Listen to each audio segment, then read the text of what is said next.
It's nice to be with you all again for our weekly Christian Witnesses of Jah live discussion show where those of us who believe primarily in three things, one God the Father, Jesus, the sent forth Messiah from heaven, and the golden rule, treat each other the way you want to be treated. We believe if we practice those things, we'll be in harmony with what Jesus taught in the New Testament, including belief in him, where it concerns fulfillment of the entire law by loving Jah, Jaho, with your whole heart, soul, and mind, and your neighbor as yourself. So again, combined with belief or faith in him versus through atonement by systems of sacrifice, we believe we can be forgiven and receive life again if we should die. Thank you very much, BJ. Good to see you. Picture and sound perfect. Well, that's good to hear. There have been a few issues recently, but we have overcome them. Excuse me. Got to get my speaking and reading voice going. I don't do a lot of, I've been doing more, but it definitely is a more sustained stream of talking, when you do it for a few hours, as we usually do. It depends. It depends on the material. If we only need an hour, then that's all we do. But we usually get going in our weekly live shows pretty well in terms of discussion of biblical material. That's what we're here to do. That and fellowship, right? We can say hi to people, get to know others that we don't see very often, or they're just not near us. So let's see. Looks like we had a couple people here earlier. Charlie M, Bouncer, BJ, thank you again for the super chat. TKS, good to see you. Bankhead, once again. And Faithful Theology, outstanding. Very, very nice to have you. So, we'll take a few minutes just to kind of get going here, give people a chance to realize that we're live.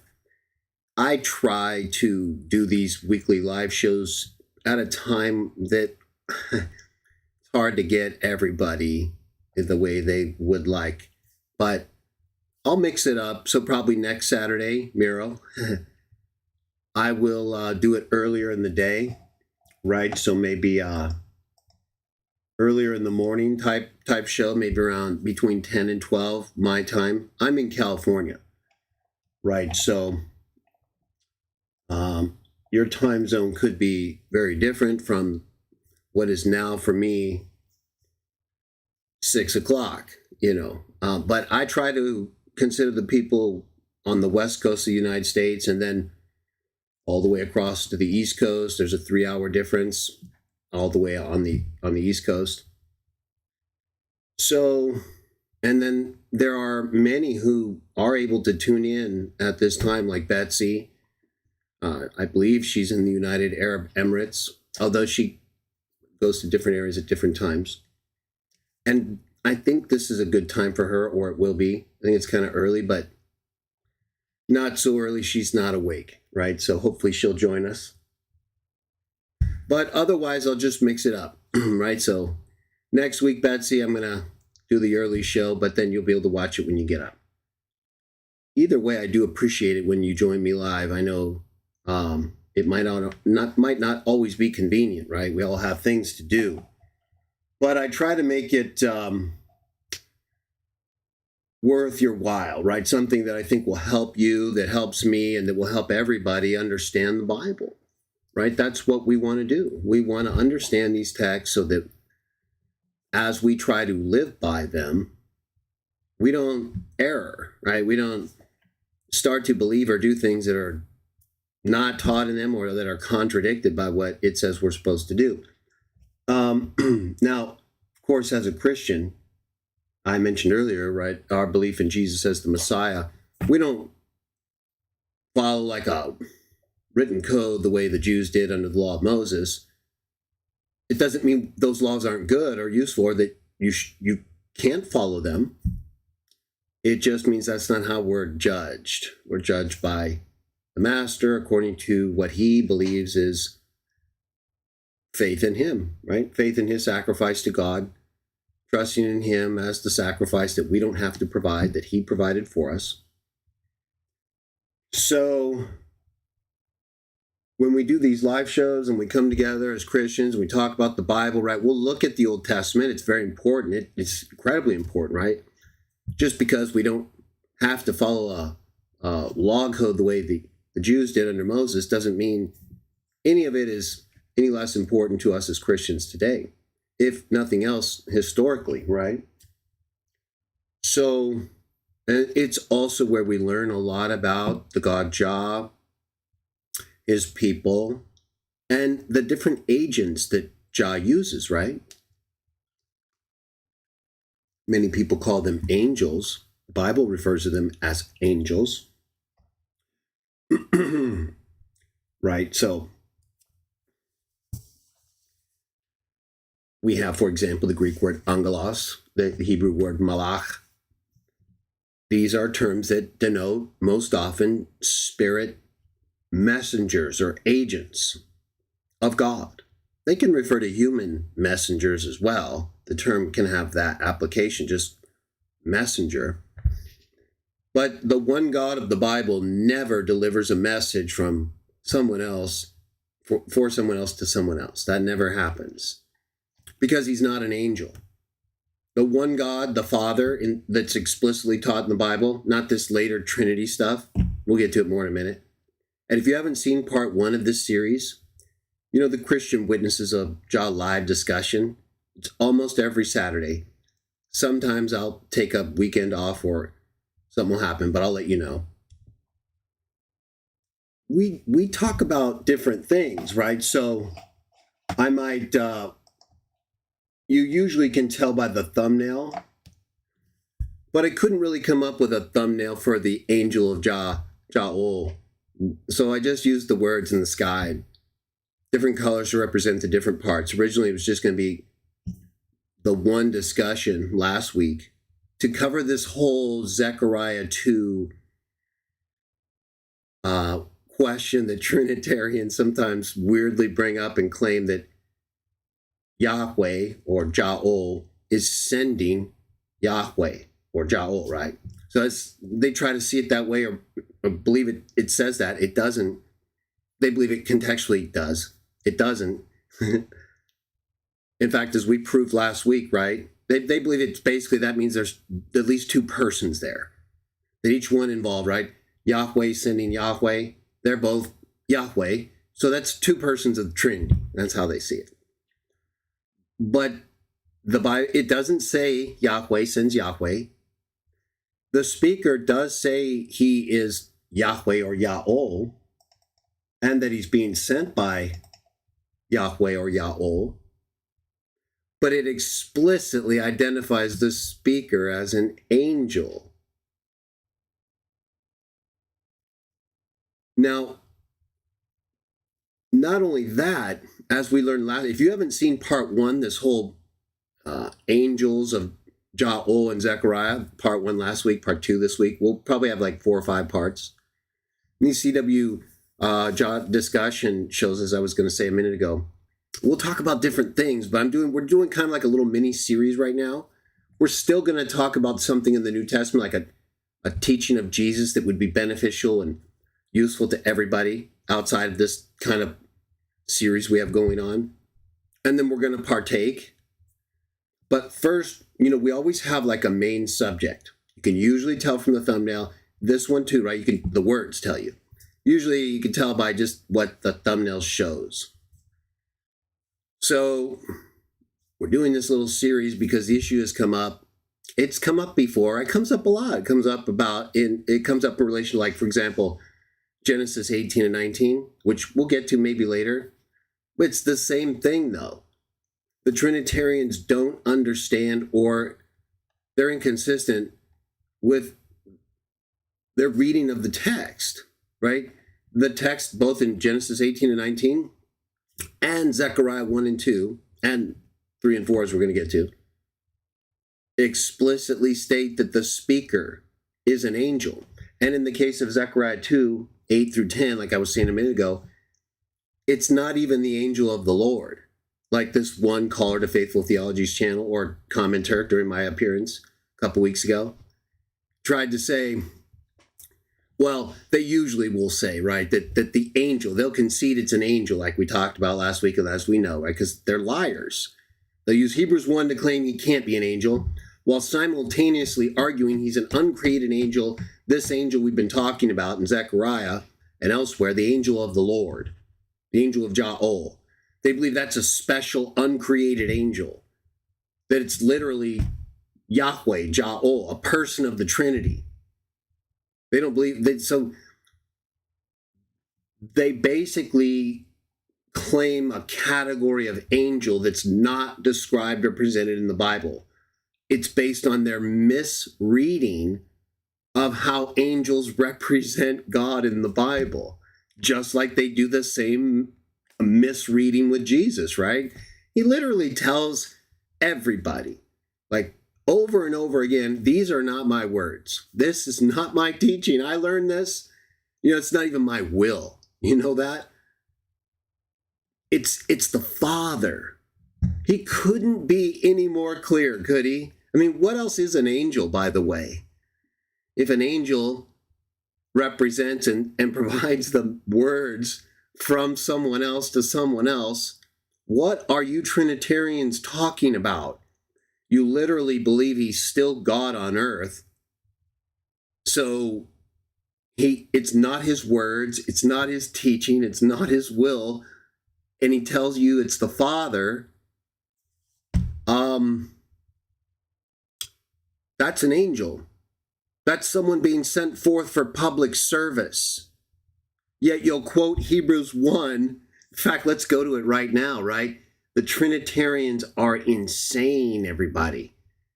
They've gone crazy. Again, we know this. Of course, we know about Sam. We're trying to, in fact, well, let me just finish that thought a moment ago, right? Before we get to the text, we're going to look at Hebrews 1, then right to Zechariah. Then we'll read an account of the New Testament and partake. The Trinitarians, though, right?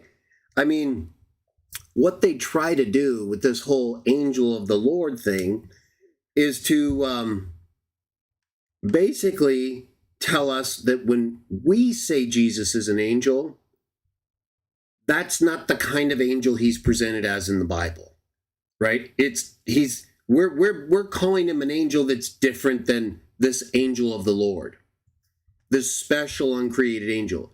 So when we say he's that angel, somehow it's different from what it really is, which to them is uncreated and a person of the Trinity, neither of which are described in the Bible, right? So we're wrong because it doesn't say these things and we don't believe it. And we instead believe the way the Bible over and over presents the term angel as one who represents the will and teaching of words of another. So when this person who commented on Faithful Theology's channel when I was on it, they usually will try to say the angel of the Lord is Yahweh. So when he was saying Yahweh sends Yahweh, that he didn't say it was the angel of the Lord, right? He explicitly avoided that, even though that's exactly what the preceding verses say. Well, not even that, right? Because remember, as I started to tell him, he's assuming the narrative is the same, because it's not, right? It literally presents Zechariah with the angel of the Lord and another angel. If you didn't watch last week's show, you should check it out, or just read Zechariah chapters 1 and 2 like we did. Another angel who's not described as the angel of the Lord comes and meets the angel of the Lord as he's leaving Zechariah and tells the angel of the Lord, I have been sent. And he starts speaking as Yahweh, Jaho. And he tells the angel of the Lord, this is all in last week's show and reading, I'm going to go forth and punish the nations because they were excessive in the judgment that Yahweh had meted out to your people. He's talking to the angel of the Lord, whom I believe is Michael. Right? I've done many videos, whole series on Jesus and Michael, and other videos about the angel of the Lord. But it's something, we'll have to do probably this series and Probably have to read other books and do a little series. It's a lot of material, but we've done a lot. And the Trinitarians just lie and assume their doctrine, right? We can literally show them, hey, we've got angels right here who are speaking as Yahweh. Okay, they come in and they're identified as angels, or they're identified as angels right after that, right? Like in Genesis 18. We'll probably get to it later, little bonus. Genesis 18, right? It's got God or Yahweh or Yahweh speaking, but then it has him, and then it presents three men, right? And then one of them stays behind, but the two others in Genesis 19, it explicitly describes them in verse 1 as angels. So we get this a lot, right? We get this all over the place. In fact, in Exodus 3, when God's talking to Moses, in Acts chapter 7, it says those were angels. And you know what, everybody? There's a new way. You know how heretic Sam, pagan Sam, satanic Sam lies to everybody and this perverts, right? He's a Bible pervert. Sam perverts the account in John 8 where Jesus writes on the ground. Pervert Sam tries to claim that, because God wrote the law with his finger, gave it to Moses, that proves Jesus is God because he's writing on the ground while talking about the law involving adultery. Well, Sam, that's a interesting reading into the account. The account doesn't say anything about what he's writing, why he's writing it, or make this connection you're saying. But let's go with it, Sam. We can do this. We can do this, Sam, and show you are a pervert. Now, if you've been watching and reading my community posts, you know that Sam has also been a pervert when it comes to the opening greetings in the New Testament involving Jesus and God the Father. And he not only has perverted the English Bible, of course, and many other versions, but the Greek, right? He perverted that, lied about the singular verb. I've got a whole separate video that's going to really focus on Sam's perverted behavior in interpreting the Greek text. Whoa, Sam, you got to give it up, man. Just stop it. Just go back to recycling older, already refuted arguments, okay? Don't start coming up with new stuff, Sam. You're just going to hurt yourself. It's embarrassing and humiliating. All right. So let's go to the book of Acts, right? So Sam, before we get to Zechariah, a couple little bonuses for you guys. You need to hear this because of, the pervertedness we have going on, right? We find a little humor in Sam and we give him credit for his work ethic when it comes to videos, right? Not other work, but either way, he does put up quite a bit. So yes, Sam, we try to look for good. And so we're trying to, you follow this channel, we do try to help Sam, but it's not, this is trying to help Sam is much easier said than done. I'll leave it at that. All right, Acts 7, right? So pervert Sam, these perverted Trinitarians sometimes like to misread the Bible, right? They're like biblical rapists, right? They're like they like to try to, it's blasphemy, right? But they're sodomites, right? They're the whole spiritual sodomy here is what's happening. That's really the best way to put it, right? We know that Sam has a condition, but when he does this, when he perverts the Bible the way he does, we need to get more specific, right? I think there's sodomy going on here. I think Sam is literally, spiritually sodomizing the Bible. It's disgusting. Acts chapter 7. Let's just do this, okay? A quick intro so that it's clear. This is not limited to Zechariah, everybody. This is actually like something everybody in the Bible from Genesis to Revelation knows. I'm not kidding. In Acts, everywhere. All of the texts. This is the understanding. The sons of God, the angels speaking for God, all of it. We'll read this. We'll read Hebrews 1, like I said, because, again, right, they're nuts. In fact, if we go to Hebrews 1, well, I did say that Hebrews 1, I'm just pumped up.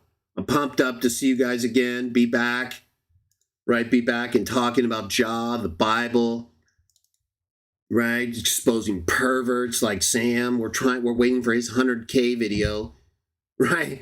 It's funny, isn't it? Sam was like constantly just skyrocketing, and then all of a sudden, I bring up a celebration video, and he stalls out, right?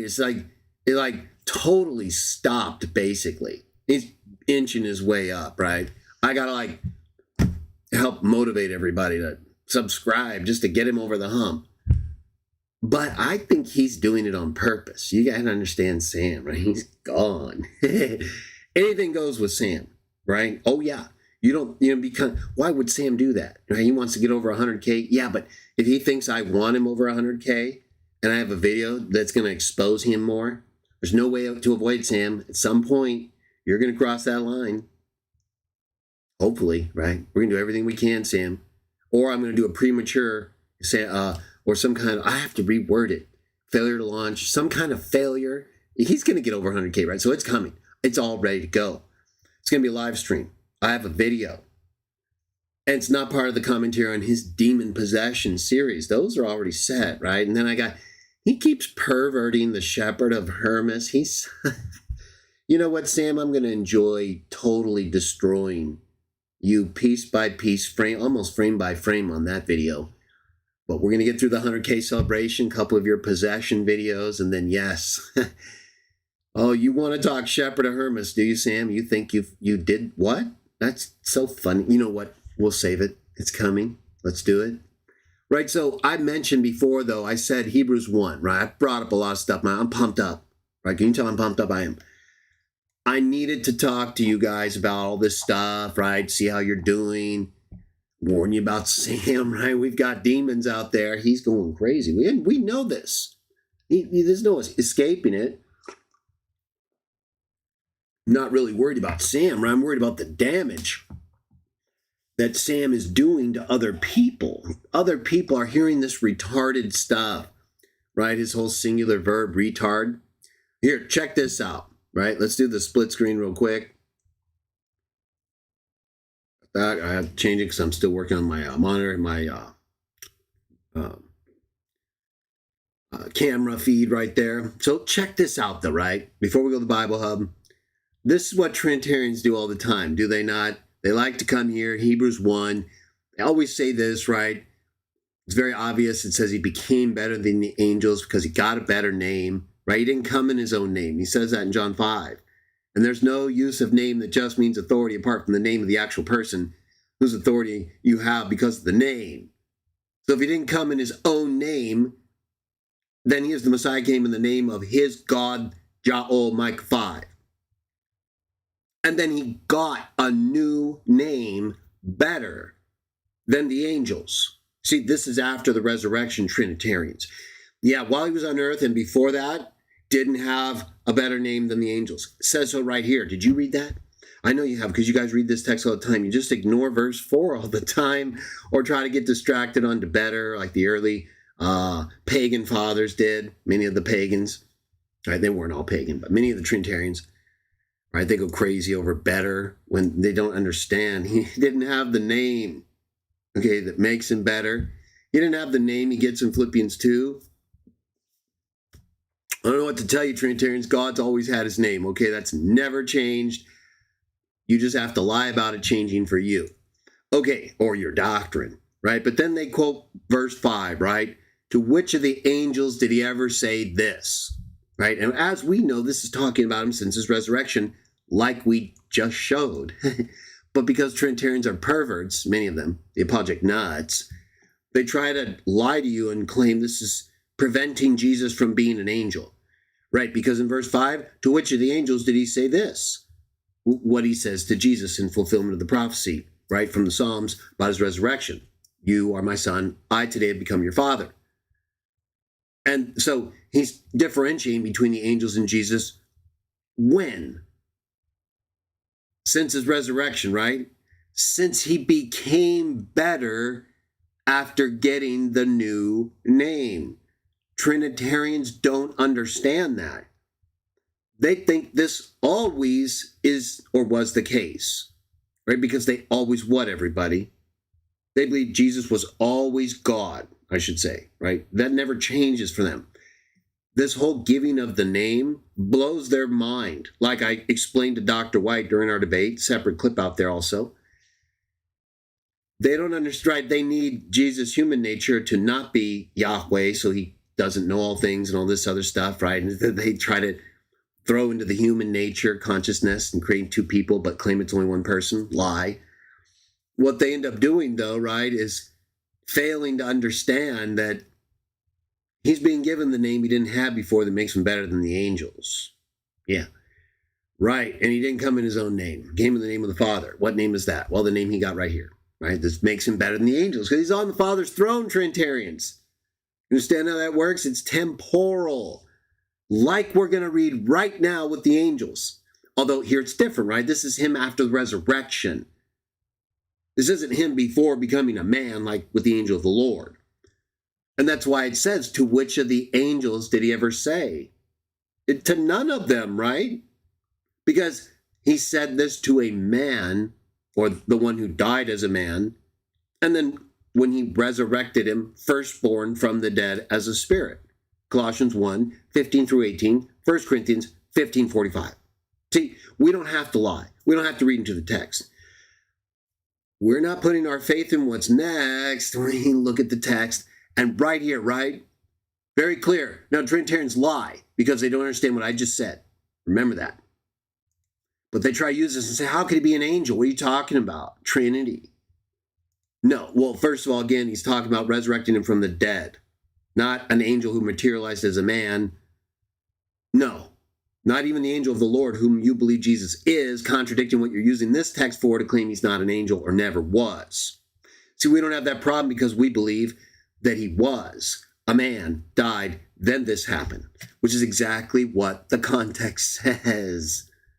Yeah, right. It just is so clear, Trinitarians. But the reason I brought you all here, right, this is very important. It leads right to Zechariah. Got to see this. You got to know this. If you want to know this, right here. With reference to the angels, he says, and he makes his angels spirits, and his public servants a flame of fire. Right? So the angel of Jaho, by definition, that means he's Jaho's angel. He could literally translate it that way. Jaho's angel. It's his angel. It's not him. He's the angel speaking for him, like you Trinitarians don't understand about the angels in Revelation. All throughout the Bible, actually. Genesis to Revelation and Zechariah. But right here, look, right? His angels are spirits, public servants. Right? Right here, verse 14. Are they not all spirits for public service, sent forth to minister for those who are going to inherit salvation? Well, what is the angel of the Lord doing all throughout the Old Testament? Right? It is officially appointed in a special way in Exodus 23, where God says, look, I'm putting my name in this angel, and he's going to lead you, and you have to listen to his voice. I'm going to speak. You have to listen to his voice. Just like Jesus in the New Testament, right? He's speaking, but it's the Father's words. They're all doing the same thing. That's what they are. They're angels. Right? So we understand exactly how they understood angels. We understand the context of Hebrews 1, 2, all of it, right?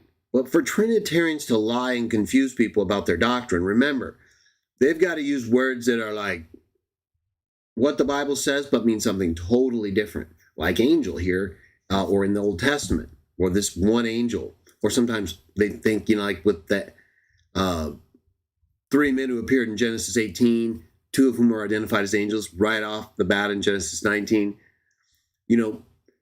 They like that, right? 3 men, which by parallel would not be Trinity, right? It'd be 3 gods, if anything, but that's not what it says. Explicitly explicitly says 2 of them are angels. So why would you think the other one isn't an angel, if not the angel of the Lord, when that's how God's been speaking to people the whole time?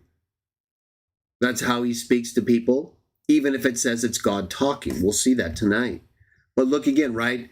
So there's no reason the angel of the Lord wouldn't fit this definition. It's a spirit. It's sent forth to minister those who are going to inherit salvation, or for public service. Right here. And so why wouldn't that apply to the angel of the Lord in the Old Testament? And so that would have to mean the Son is differentiated from that angel here. We believe that is the case because it's talking about the Son as a man who died, right? Even if he is that angel of the Lord, which I believe he was or is, still not talking about that angel, right? It's not talking about any angel right here. But when Trinitarians hear that, they think, well, then, okay, he's never been an angel. No, he was an angel, the angel of the Lord, archangel in my view, became lower than the angels, Psalm 2, Hebrews 2, Psalm 8, Hebrews 2, and then became better than the angels after he died and was resurrected and given a new name. Doesn't say anything about him being better in any other way. They're all spirits. That's their nature, right? All separate spirits. None of this sharing of a nature with multiple persons. That's nowhere taught in the Bible. Later stuff, right? And then we get all this ridiculousness when it comes to things like the angel of the Lord. But again, there's no reason the angel of the Lord wouldn't fit this description. So what are Trinitarians doing? Do they believe he's an angel or not? Well, they do, right? That's a fact. So anytime a Trinitarian uses Hebrews 1 to claim he's not an angel, you got to say, look, we don't think he's an angel when he's being told these things here, but you do believe he's an angel, the angel of the Lord in the Old Testament. So what are you saying? That he's not the angel of the Lord when he's on earth? That changed for you? Well, if he was Yahweh as the angel of the Lord, why would that be any different? He's clearly a messenger while on earth too. I don't know how much more clear he could tell you. I'm only here to tell you what, the Father said. So what are they talking about, right? It's really weird, everybody. Even in his resurrection state, he's given a revelation by God. If he's the angel of Yahweh in the Old Testament, which in your view means he's Yahweh, and he never stopped being Yahweh, well, then he's the angel of Yahweh all the time, right? He's delivering messages the whole time in the Old Testament, in the New Testament, and in his resurrected state.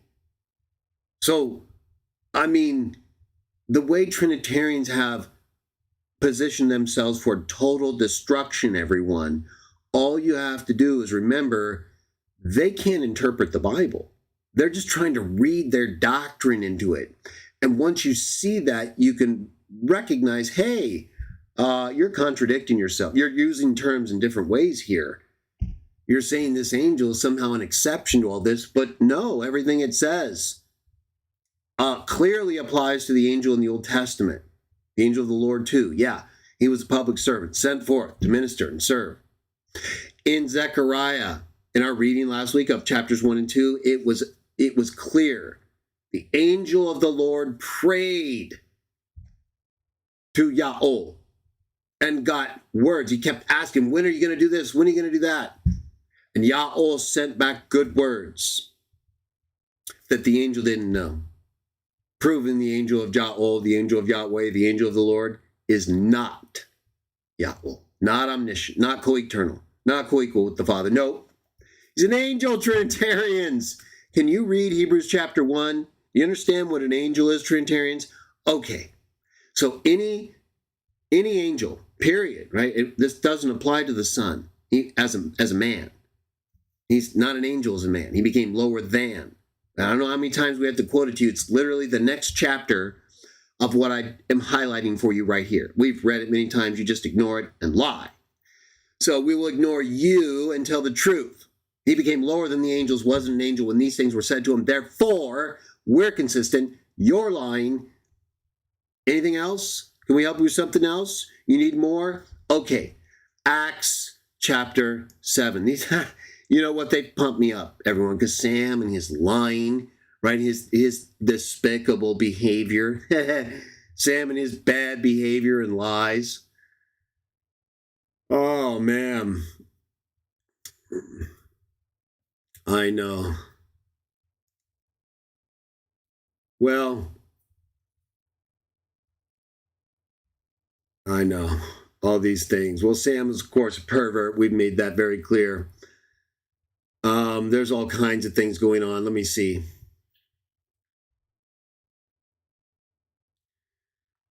We've got a few other people here. Oete, good to see you.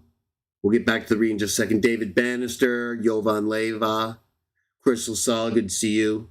Chris asks, hey, Greg, do you believe Jesus was the angel of the Lord that stopped Abraham from going through with the sacrifice of Isaac? We're going to actually maybe take a look at that account, Chris. Off the top of my head, I would say yes. I'd have to see if it specifically says angel of the Lord there. Not that that's the only one time it would be that angel, right? Like I believe in our Zechariah 1-2 reading last week, you saw the angel of the Lord. There definitely does seem to be some specific angel there, but I don't know that it's always only the same. Either way, whether that's the case, that's definitely not the only angel who speaks as Yahweh or Yaho. Because the angel, it says another angel came to meet the angel of the Lord as he was leaving Zechariah, and then starts speaking as Yahweh. This is the whole text that came up in Zechariah 2:8-10 on Faithful Theology's channel, right? And so the commenter was like, well, look, you got someone saying he's Yahweh and saying he's been sent by Yahweh, Trinity, right? No, it's another angel separate from the angel of the Lord, whom they typically identify as Yahweh, right? They'll usually say it's that specific angel or description. Well, in Zechariah 2, excuse me, it says another angel came and told the angel of the Lord what Yahweh wanted him to say, and that Yahweh had sent him. So it's not even the angel of the Lord that's saying he's Yahweh and being sent, like Trinitarians typically would claim. So they'd have to be saying both of those angels, the angel of the Lord and the angel that came out to meet him from our reading last week, are Yahweh, right? And again, so what now? We've got two angels that are Yahweh. And we've got Hebrews chapter 1 that they're using to say Jesus how could God be an angel, right? How could Jesus be? It says right here, to which of the angels? Well, yeah, but you've got two angels there, and you're arguing with us that the angel of the Lord is Yahweh, and this other angel who comes to meet the angel of the Lord, who says he's speaking for Yahweh and sent by Yahweh is Yahweh, because Yahweh sending Yahweh. Ha! Right? Wrong. But that's what's going on, right? It gets crazy. No, they're basically just ignoring that our position is what they're describing, that the angels can speak for Yahweh, and they're not Yahweh. That's obvious because they make it very clear otherwise. Now, sometimes it is a little bit unclear, unless, again, excuse me, it's not like the accounts, like the narratives, constantly reset themselves. Like, okay, angel of the Lord, angel of the Lord, angel. No, it'll happen a few times, and then once the angel is established as the speaker for Yahweh or Yaho, then it's just like Yahweh is talking. Excuse me, my throat's a little dry. We'll see that in a moment. So what happens, though, and we'll get right to it, what happens is Trinitarians, they see this change from an angel or the angel of the Lord to Yahweh talking, like directly. And they're like, how could that happen? That can only be God that talks like that. So it has to be Trinity, right? No, it's telling you explicitly angels come and talk like God over and over and over, right? In these very accounts. But because they're talking for God, like just like in Revelation 2, it's very similar. They then switch into this direct speaking mode. So much so, as I argue, John falls down to worship one of those angels and has to correct him, right? Because John knows it's an angel. The account shows that. But then he's so taken aback by the direct speaking and presentation, collapses. And then the angel goes right back to talking for God and Jesus, right after telling him he's an angel. So that's our view, Trinitarians. Angels, who are public servants, spirits, speak directly and explicitly as God, as Yahweh. The accounts, the context make it clear they're not Yahweh.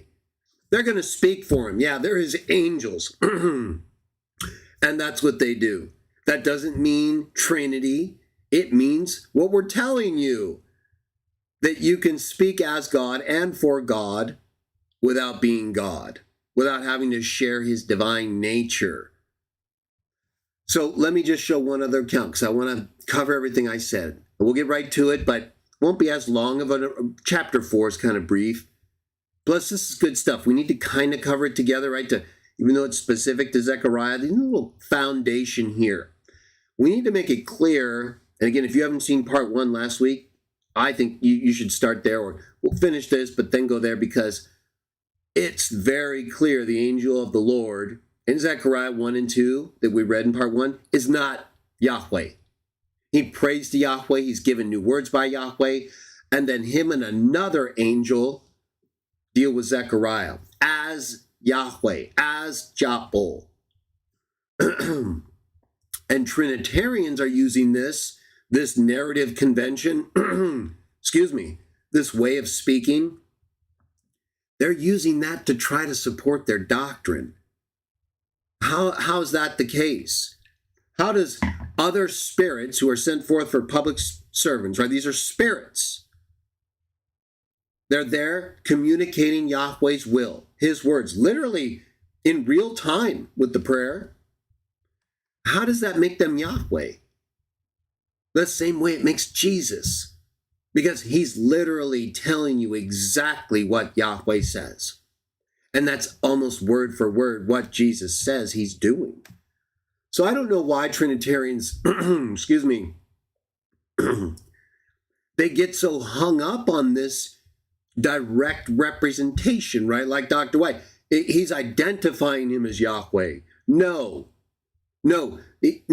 What's happening is people in the Old and New Testament are acknowledging the angel or Jesus as God's representative. That's what's happening.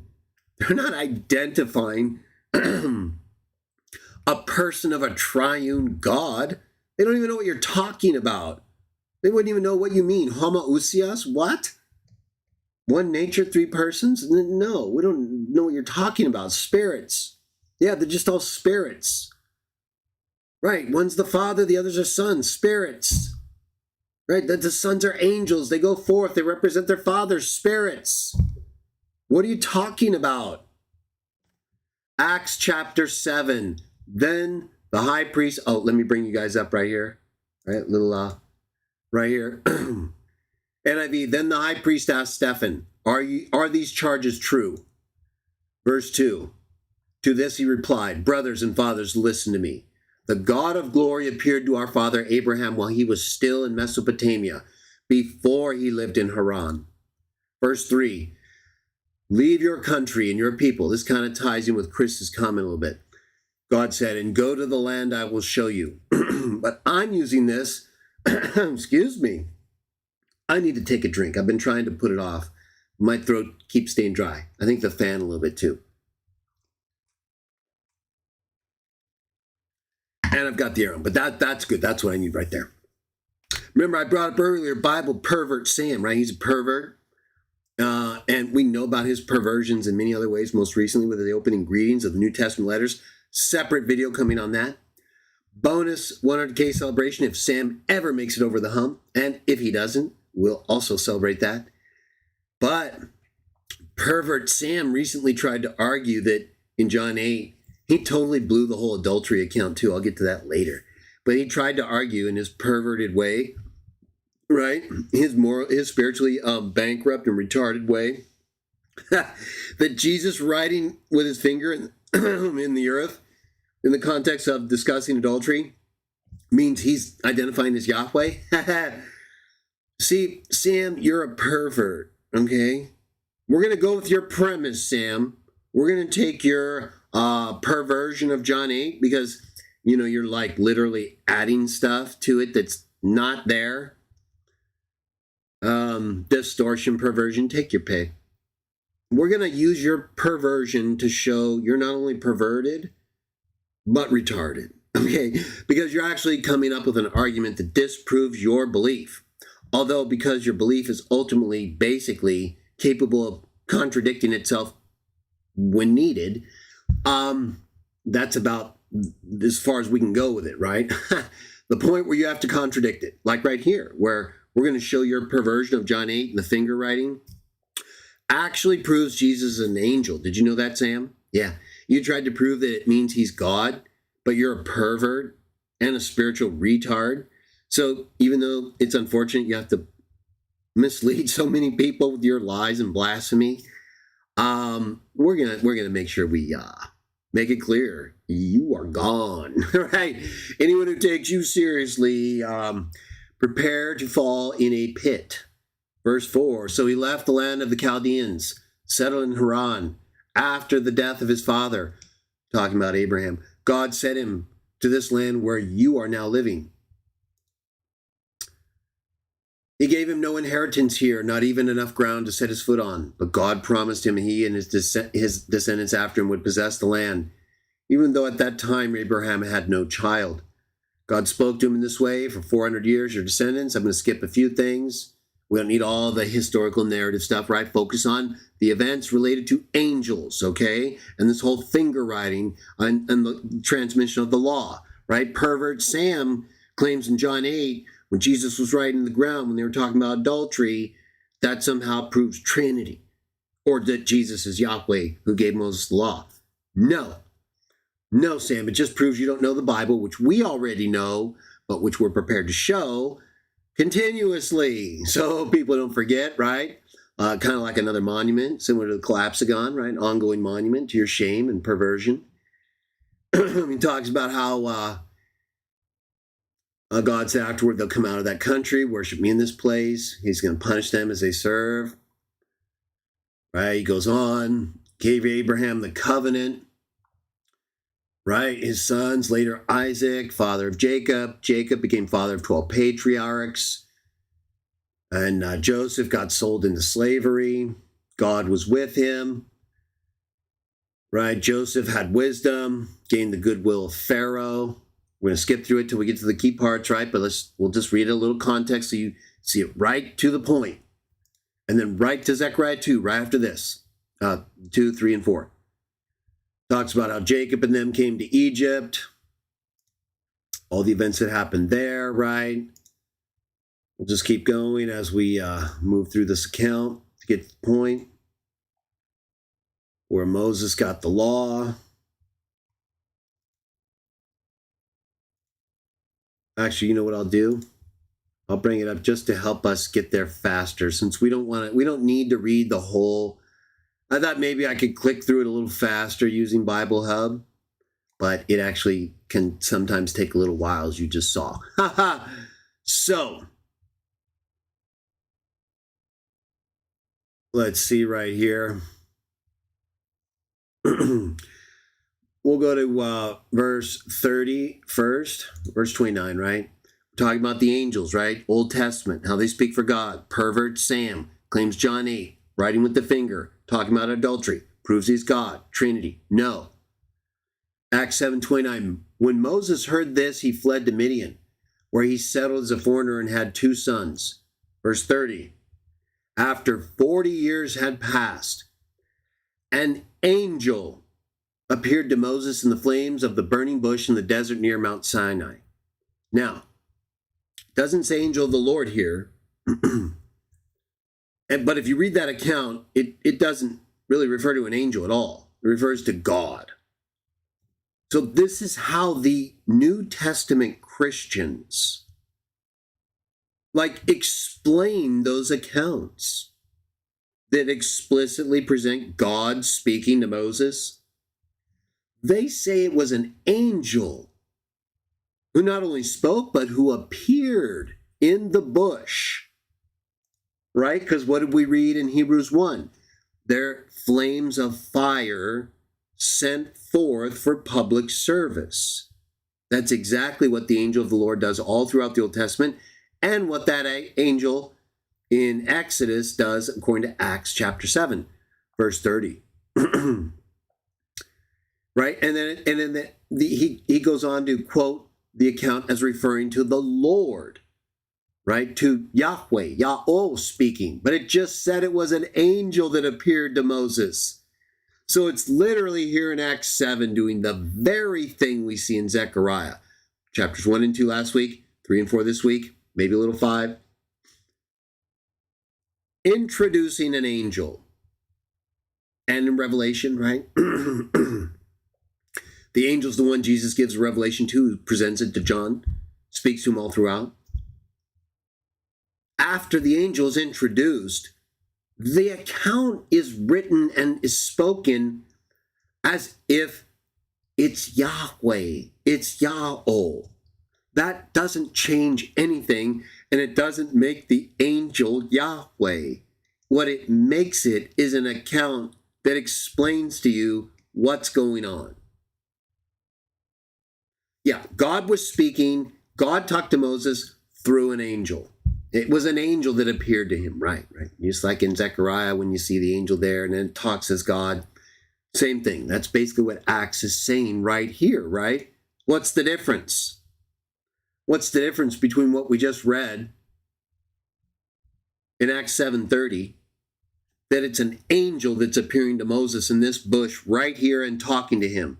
Then the Lord said to him, "Take off your sandals, for the place where you are staying is holy ground." The Lord said. It just said an angel appeared to him and said this. Jesus said, "We've neither heard God's voice nor seen his figure at any time." John 5. So we've never heard Yahweh's voice. We've never seen him. Or you're saying Jesus is a liar? Because that's what he says. No man has seen God as well. John 1:18. At any time. Right? Does any mean any time, Trinitarians? Or is there an exception there for your doctrine? No, I don't think so. Right here we have the exact same thing all throughout the Bible, right? Genesis to Revelation, everybody, no Trinity. We've got angelic sons of God representation, which is our belief, because our belief is what the Bible teaches, not this later stuff, right? And so it goes on to talk about the account. It has Yahweh speaking, but it says it's an angel who said all of this stuff. This is the same Moses, back to the account, they had rejected with the words, "Who made you ruler and judge?" Right? Stephen, quoting the Old Testament account. He was sent to be their ruler and delivered by God himself. Let's see what the Greek says on that, by the way. Let's see if it uses the reflexive pronoun right there.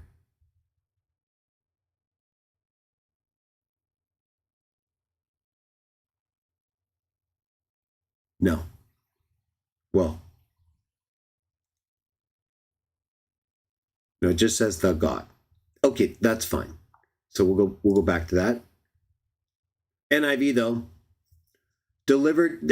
he was sent to be their ruler and delivered by God himself through the angel who appeared to him in the bush. Deliverer by God himself. Let's go back to the Greek right there.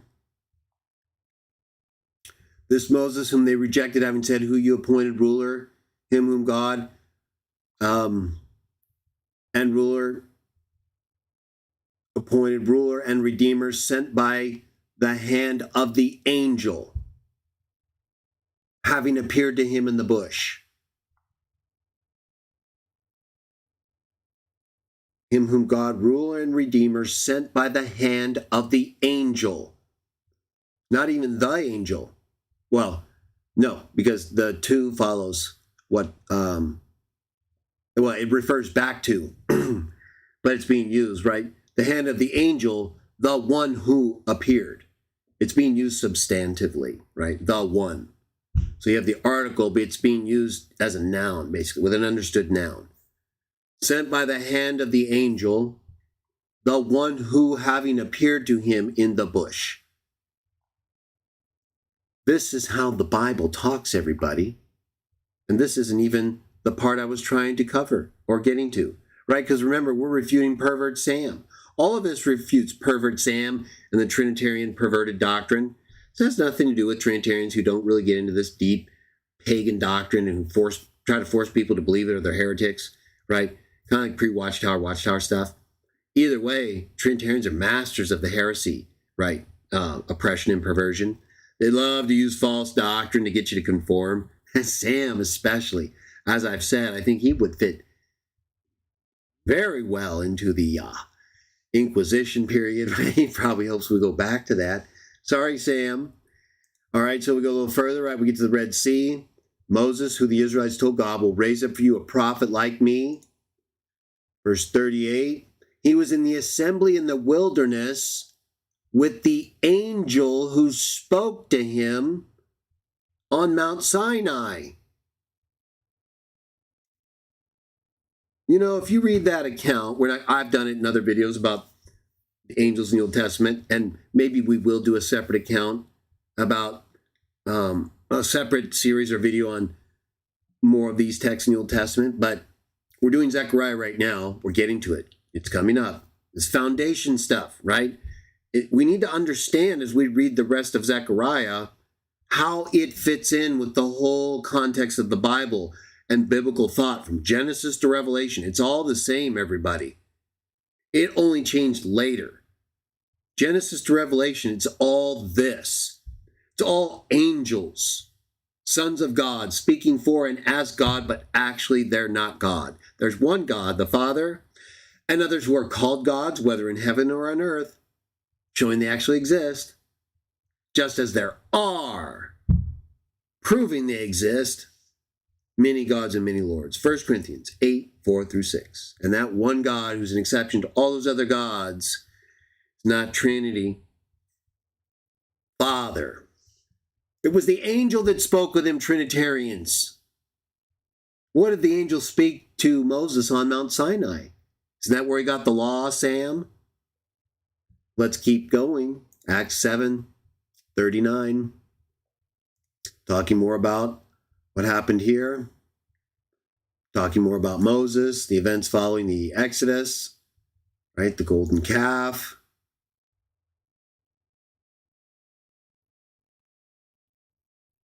How God turned away from them.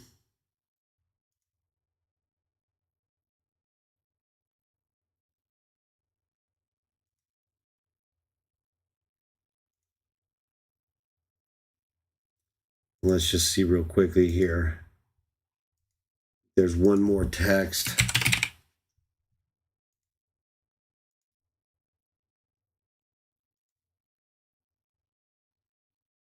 Angel in the thorn bush. Angel. Okay, yeah, there is. It's verse 53. Right, so we've got multiple, 3 so far at least, references in Stephen's narration of Old Testament events involving God and the Jews and other people and events that in the accounts explicitly have God talking. He's like explaining it to people who are there to condemn him and openly saying that was an angel. And they don't say anything about that being a problem or he's wrong. He's just telling what he knows they know, what they all know. Acts 7:53, we've got an angel on Mount Sinai talking to Moses. The account says that was Yahweh speaking to Moses. Acts 7:53. This is why I brought us to Acts 7. All that other stuff is important, helps lay the foundation for our discussion, and in particular this series. Look, well, first, verse 52. Was there ever a prophet your ancestors did not persecute? They even killed those who predicted the coming of the righteous one. And now you have betrayed and murdered him. Verse 53, you who have received the law that was given through angels. Sam, you're a pervert. You're a spiritual pervert, Sam. That's been obvious for a long time. But you keep going. You keep openly lying to protect your false and failing doctrine. You even come up with ridiculous attempts to read that false doctrine back into the Bible, like in John 8, and where Jesus is just writing in the dirt. You take that plus the discussion about a subject in the law as him identifying himself as Yahweh, as, hey, everybody, just so you know, when I put my finger in the ground while you're talking about adultery, just don't forget that I'm telling you that means I'm Yahweh, okay? While we're really serious here and talking about whether we should kill this woman, don't forget, when I'm doing this with my finger, that means I'm God, the one who gave that law. Don't forget that.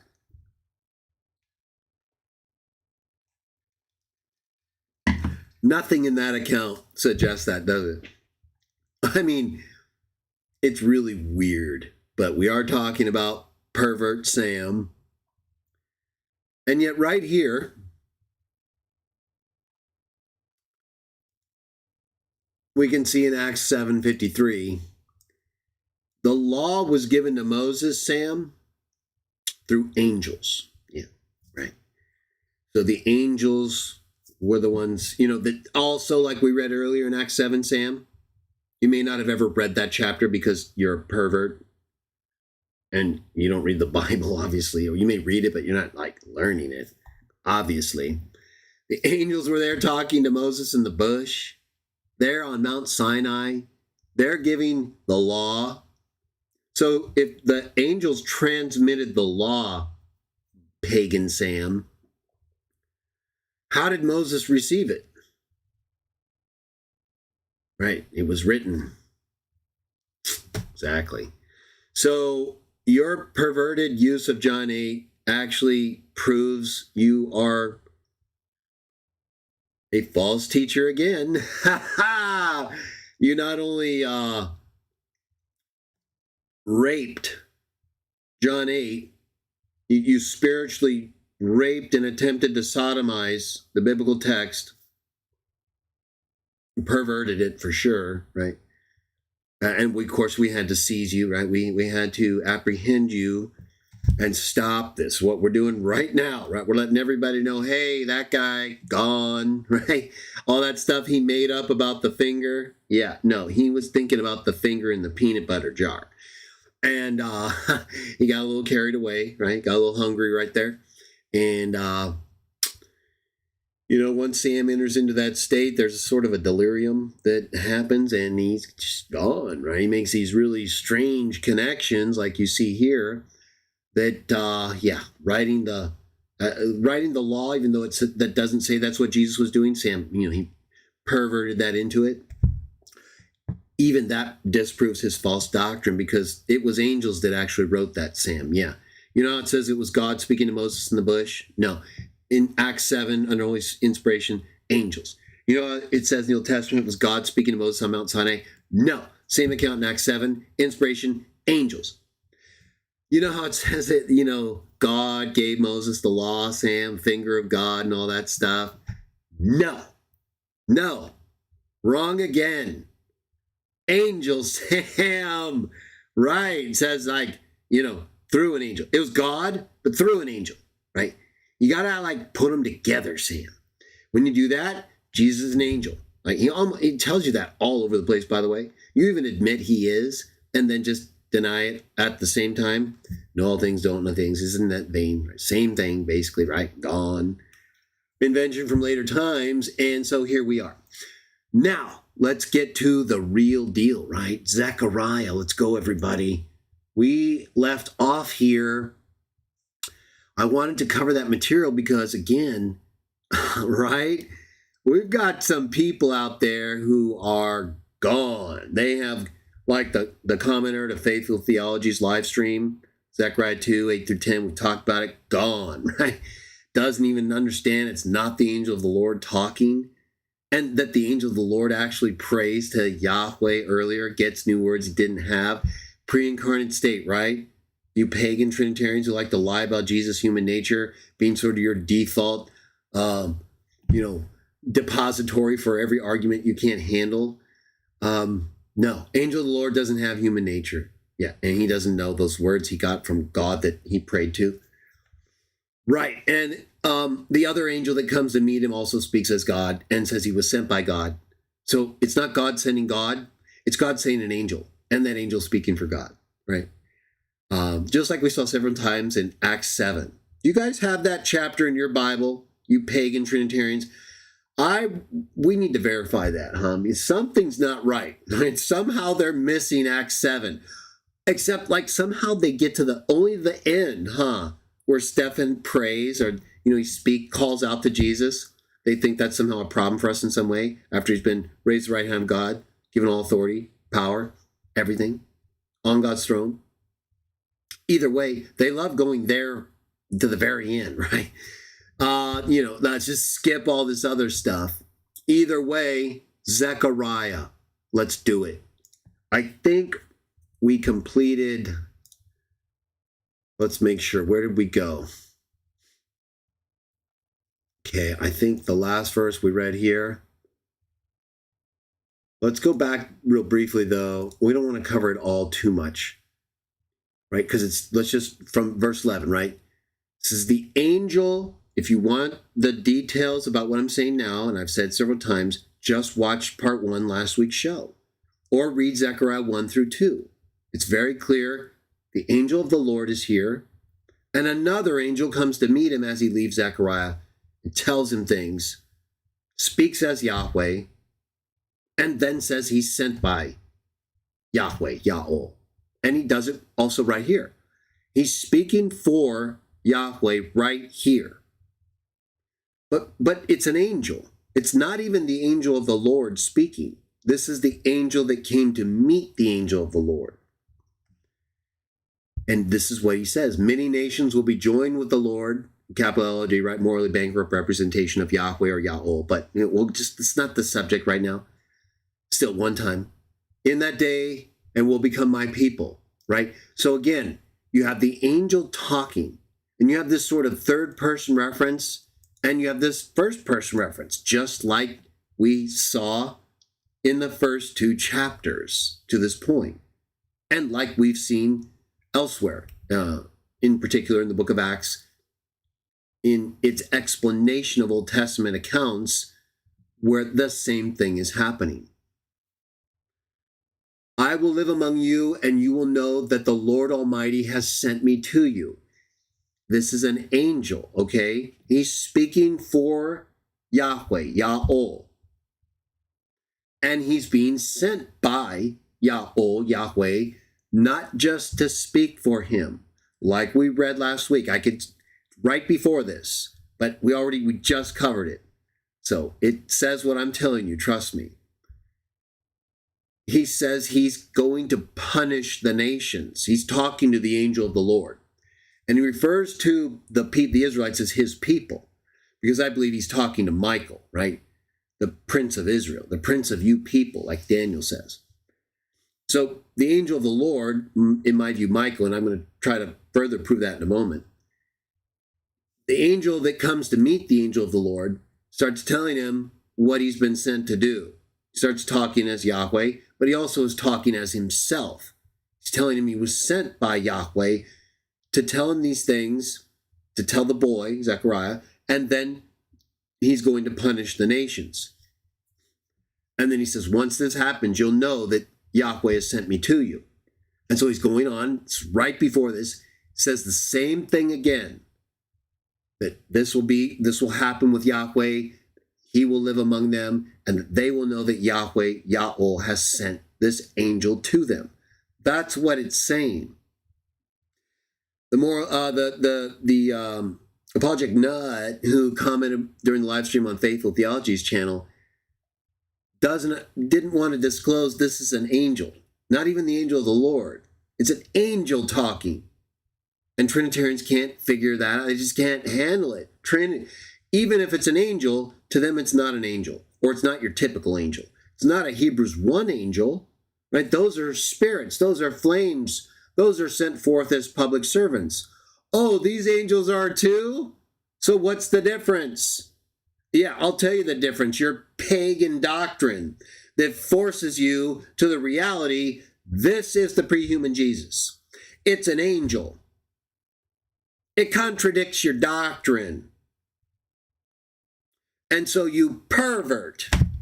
You Trinitarians have to come and pervert the biblical text like the spiritual sodomites you are. Disgusting. You pervert these texts so that regular people can barely figure out what's going on anymore. You rip the divine name out of there. You pervert Jesus' identity with God. You pervert Jesus' identity with these angels. You don't even know what an angel is. He is an angel. He's not an angel. It's unbelievable. The ridiculousness you heretics have gotten away with, all while blaming other people who are just reading it as what it says, not perverting it.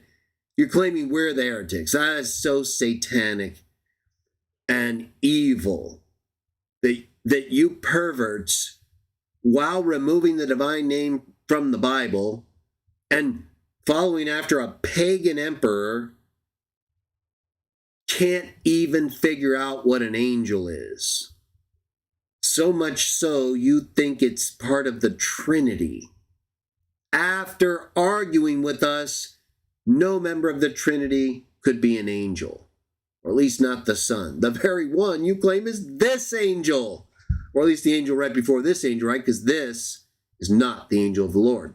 He's been sent by Yahweh Almighty. Trinitarians can't figure it out, everybody. What? Sent by Yahweh Almighty? Oh, that one who's sent by Yahweh Almighty, that's Yahweh Almighty. Yeah, that's what it says. I mean, it doesn't say that, but that's what it means, because he's talking as Yahweh. Well, it says it's an angel talking as Yahweh. Yeah, that's Yahweh, right? Yahweh, Trinity. No, it's an angel like it says, and you guys lie and contradict yourselves. And it's really just ridiculous, right? We get Sam up there, embarrassing himself with his perverted attempts and just blatant lies about Greek verbs and angels and Trinity, right? He's perverting himself. He's prostituting himself like a real perv, right? I was thinking the other day, Mormons and Trinitarians, they like to use terms qualitatively a lot. Like Mormons will say, well, he's prophet, right? They don't say he's a prophet, like when they're talking about someone who's like a prophet. They'll say he's prophet, right? Or Trinitarians will say Jesus is God, but they don't mean he's the Trinity or even God individually or a God, right?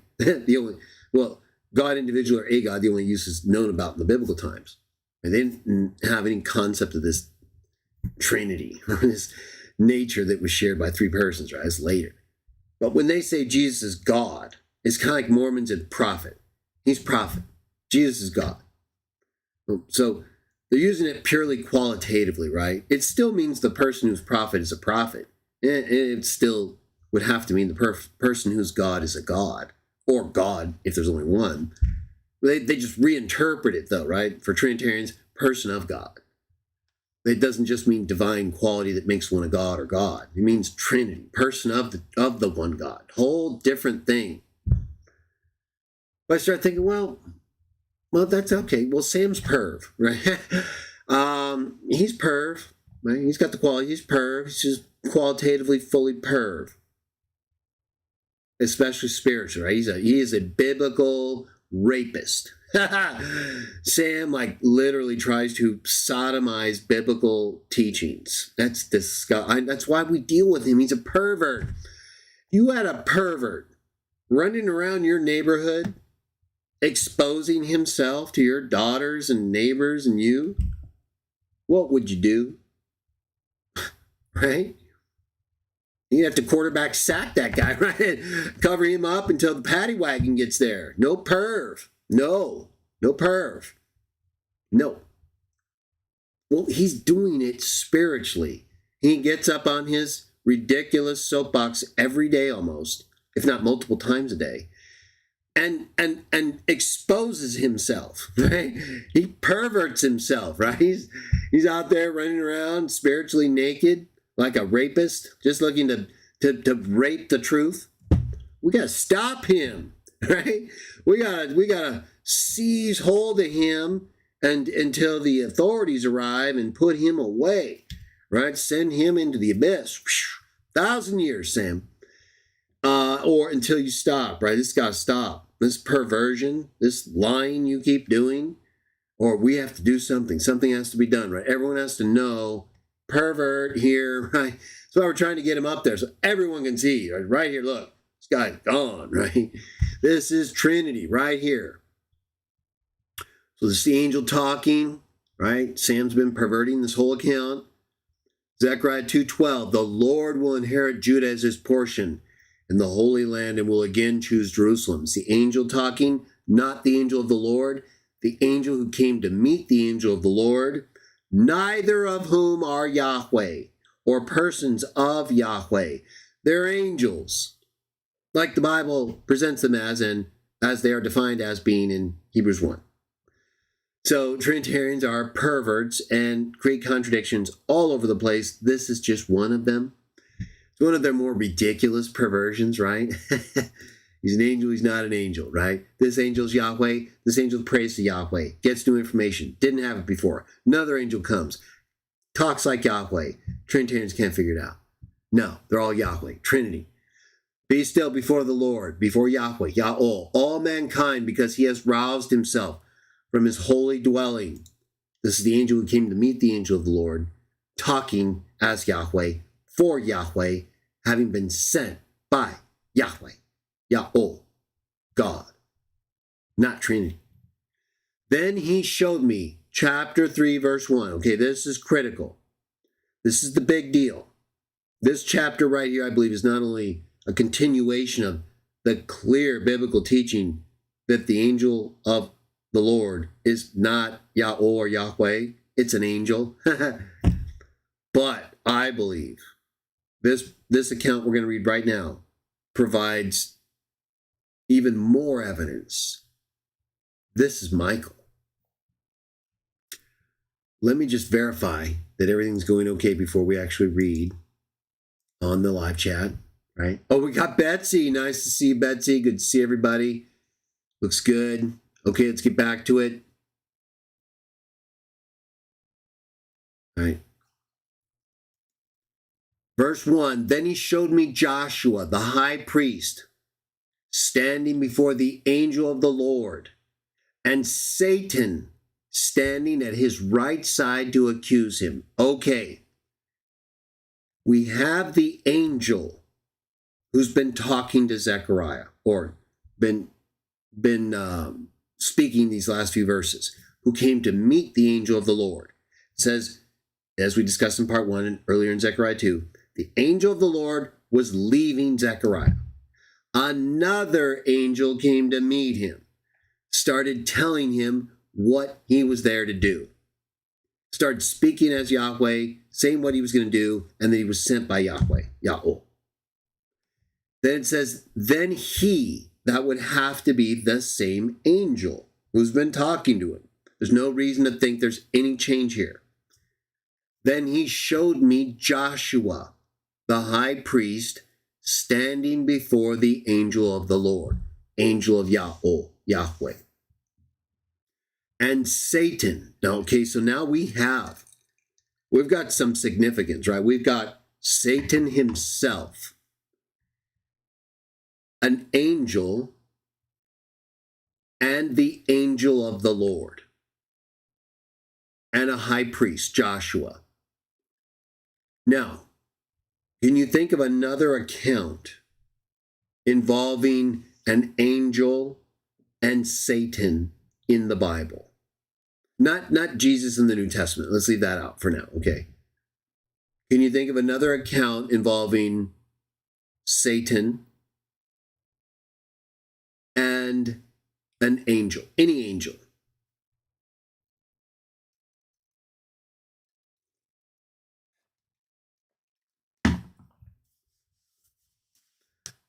How about the account that Jude describes involving Michael and Satan and Moses' body, right? In the letter of Jude, Jude refers to Michael. We'll go to it in a minute. Jude refers to Michael disputing with Satan about Moses' body, right? And let me pull that up here actually real quick.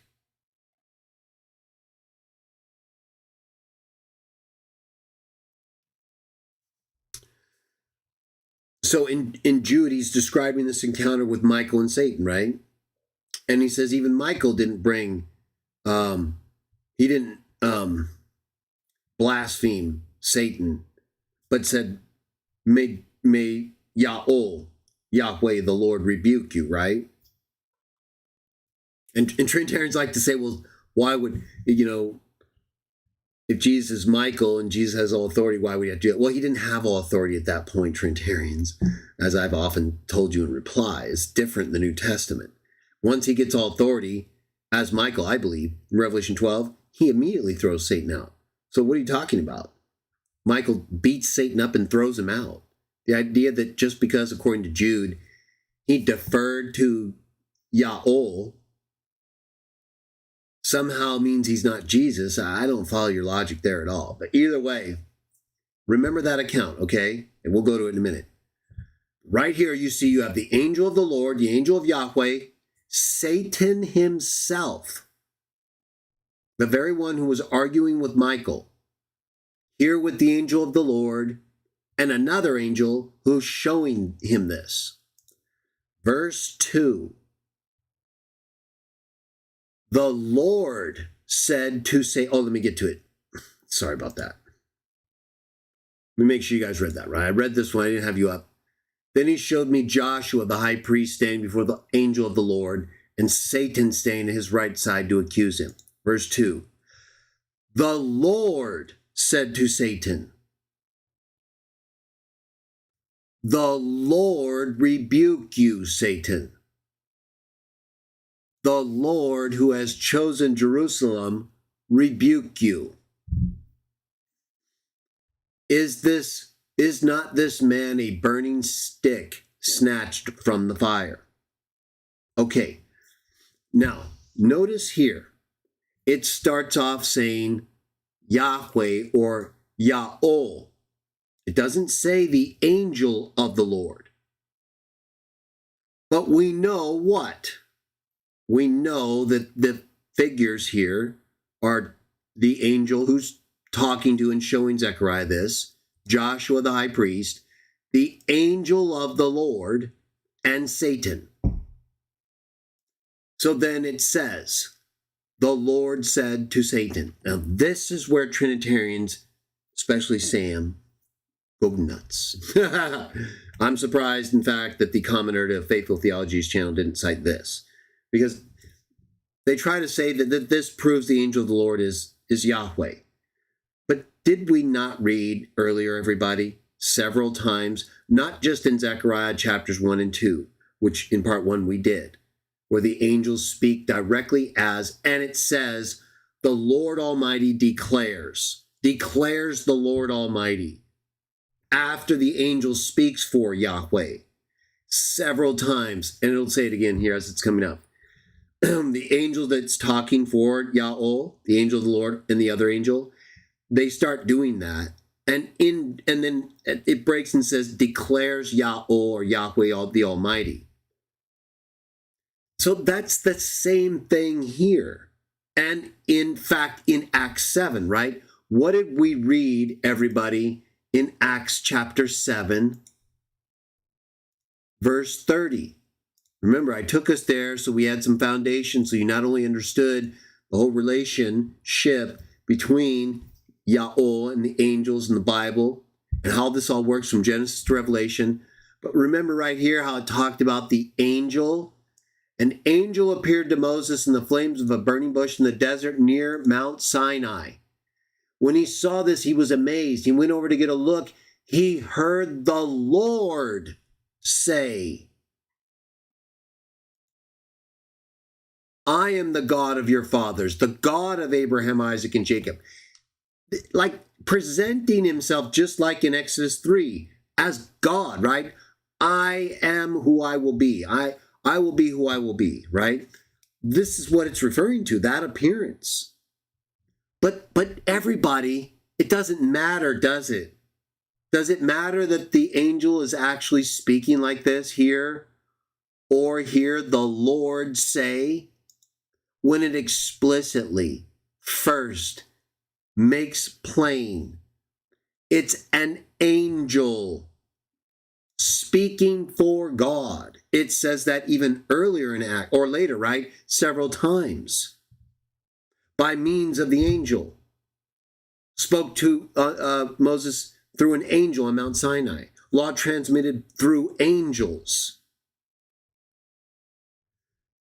There is no difference between what we're reading right here in Acts 7's narration of Old Testament events where an angel does the very thing we're reading. An angel do right here. This is an angel. Here, it's either the angel of the Lord standing next to Joshua, which I believe is the case, it's revealed in the dialogue, or the angel who's showing Zechariah these things, right? There are only two angels here. And there is nothing out of place or unusual. In fact, this is very much in line. And I just gave you several examples. But I gave you the New Testament in Acts 7 because that shows you, everybody, that shows you this is a Christian understanding. The Trinitarians are pagan. We are the Christians. We're the ones following Acts chapter 7. We're the ones who identify these ones as angels correctly. The Trinitarians don't. They misidentify this as Yahweh himself, as a person of the Trinity, right? Total defiance of Hebrews chapter 1 and the way they see it. So here it's either the angel of the Lord or an angel speaking as the Lord. There's nothing out of place with this at all. It's just Trinitarians misusing the way the Bible communicates. Whether it's Acts 7 and says the angel, it says the Lord says, but it said the angel said those things. There's no difference. Look what it goes on to say. How could this be Yahweh? It's referring to Yahweh, Yahweh in the third person. Trinitarians say, yeah, the two Yahwehs, Trinity. No. The account clearly identified this speaker as an angel. Either the angel that came out to meet Zechariah or the angel of the Lord. It's an angel. You're a pervert, Sam. You're a liar. And if you don't do something soon to stop your abuse of these texts, we're going to have to put you in prison spiritually for raping the Bible, spiritual rape, Sam. That's a very serious offense, right? That could be the end of you, Sam. If you don't stop this perversion of the biblical text, we're going to have to bring you up on spiritual rape charges, okay? And this is the last warning, Sam. But what's happening here, everybody, is perverts like Sam lie about the speaker, whether it's Revelation, Zechariah, or Genesis 18:19, right? They literally can openly ignore whom the text says is talking, try to rape the Bible, right? Try to commit spiritual sodomy in public. Shame on you, Sam. Shame. Shame, shame. And the text couldn't be any clearer. It's an angel. Yeah, these are angels right here. Yeah, that's why it's referring to Yahweh in the third person. Not because this is a person of Yahweh. No, because this angel has God's name in him. All of these angels do that are speaking for God.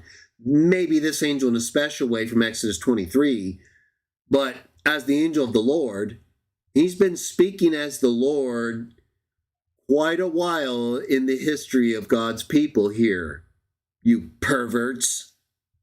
I can't believe how spiritually retarded the Trinitarians are, failing to see the early church teaching, the non-Trinitarian teaching. Jesus is an angel. Yeah, and that's okay. Yeah, he's the angel of the Lord, right? Not an uncreated angel. He's God's special angel who was sent to guide the Israelites. Had his name put in him, right? He didn't have that name. And he got it in another way later. He got the name in a non-resurrection appointment way earlier, you perverts. Because angels can act as God like we're seeing all throughout the Bible, right? Old and New Testament is like really clear for everybody but perverts. And so this is real clear stuff. But yeah, in his resurrection, he got a whole nother level. All authority in heaven and earth, right? Plus the name in a more permanent way. This was for the purpose of teaching the nation of Israel and guiding them through the point where he got his body, right? After that, it was permanent, at least for 1,000 years. This wasn't 1,000 years. It's different. So you perverts just don't read the Bible according to the Bible, and you come up with all this later pagan stuff, and you try to fit it in there, right? It's like sodomy, right? Yeah, your male reproductive organ, it doesn't go in the anus. No. Ryan, if you're out there, sorry, you chose sodomy instead of your hetero friends. It's you who changed, not me. Sam, you're a pervert. Okay, you're trying to commit spiritual sodomy, Sam. You understand that? You're trying to fit something where it doesn't go, Sam. Can you stop that? Just put it where it goes, okay? You'll be a lot happier, trust me. Right? So clearly we've got an angel here. This is not Yahweh. If it's the angel of the Lord, as it goes on to show, that angel just prayed to Yahweh earlier, Sam. Yeah, got new information, pre-incarnate state, no humanity, no Trinity. Next verse, verse 3. Now Joshua was dressed in filthy clothes as he stood before the angel, right? Very clear who's here. This is an angel. Verse 4, the angel said to those who were standing before him, take off his filthy clothes. Then he said to Joshua, this is the angel, see, I have taken away your sin. I will put fine garments on you. See, this angel has the power to take away sin, Sam. That's because, remember in Exodus 23? Yeah, he got the name, right? And he had the ability to pardon and not pardon. Yeah, right, like forgive and not forgive. Like Jesus gets later, Bible even says, gave glory to God who gave such authority to men, right? No perversion, no paganism. Get that stuff out of here, Sam. Angels here forgiving sins, everybody. And then it says that Zechariah, right now, right? So remember, this is very important. Angels said to those who were standing before him, right? But remember who was speaking before that. Joshua was dressed in filthy clothes. Angels said to those who were standing, take off his clothes. Then he, that's the angel, see, I've given you new clothes. Your sin's been taken away. Then I said, I believe this is Zechariah now, put a clean turban on his head. So they put a clean turban on his head and clothed him while the angel of the Lord stood by. Right? So clearly not the angel of the Lord talking here. It's either Zechariah or the angel who's been talking to him. It says, put a turban on his head while the angel of the Lord stood by. Verse 6. Angel of the Lord gave this charge to Joshua. Verse 7. This is what the Lord Almighty says. See, again, very clear. If you will walk in obedience to me. That doesn't mean that's me, by the way, Trinitarians, or me as in the one speaking for him. You're just perverted and pagan, and so it doesn't come out right. Sodomy, right? Only bad things happen. If you will walk in obedience to me and keep my requirements, you will govern my house, have charge of my courts, and I will give you a place among these standing here, right? It's the Lord Almighty talking through the angel or the angel of the Lord, right? Is that not obvious and clear, everybody? They speak as God. They appear as God, just like we read about in the angel of the burning bush, the angel on Mount Sinai, the angels who gave the law to Moses. None of those accounts say those were angels. Everyone knows those are angels because that's who are guiding them the whole time. Unless you are a perverted, pagan Trinitarian, all of this is clear and has been the whole time. Verse 8, listen, High Priest Joshua, you and your associates seated before you, who are men symbolic of things to come. I am going to bring my servant, the branch, right? Who's talking? This is the Lord Almighty talking through the angel. Just like he's been doing the whole time, right? Since this chapter 1. Same thing here. We just read that verse, verse 9. See the stone I have set in front of Joshua.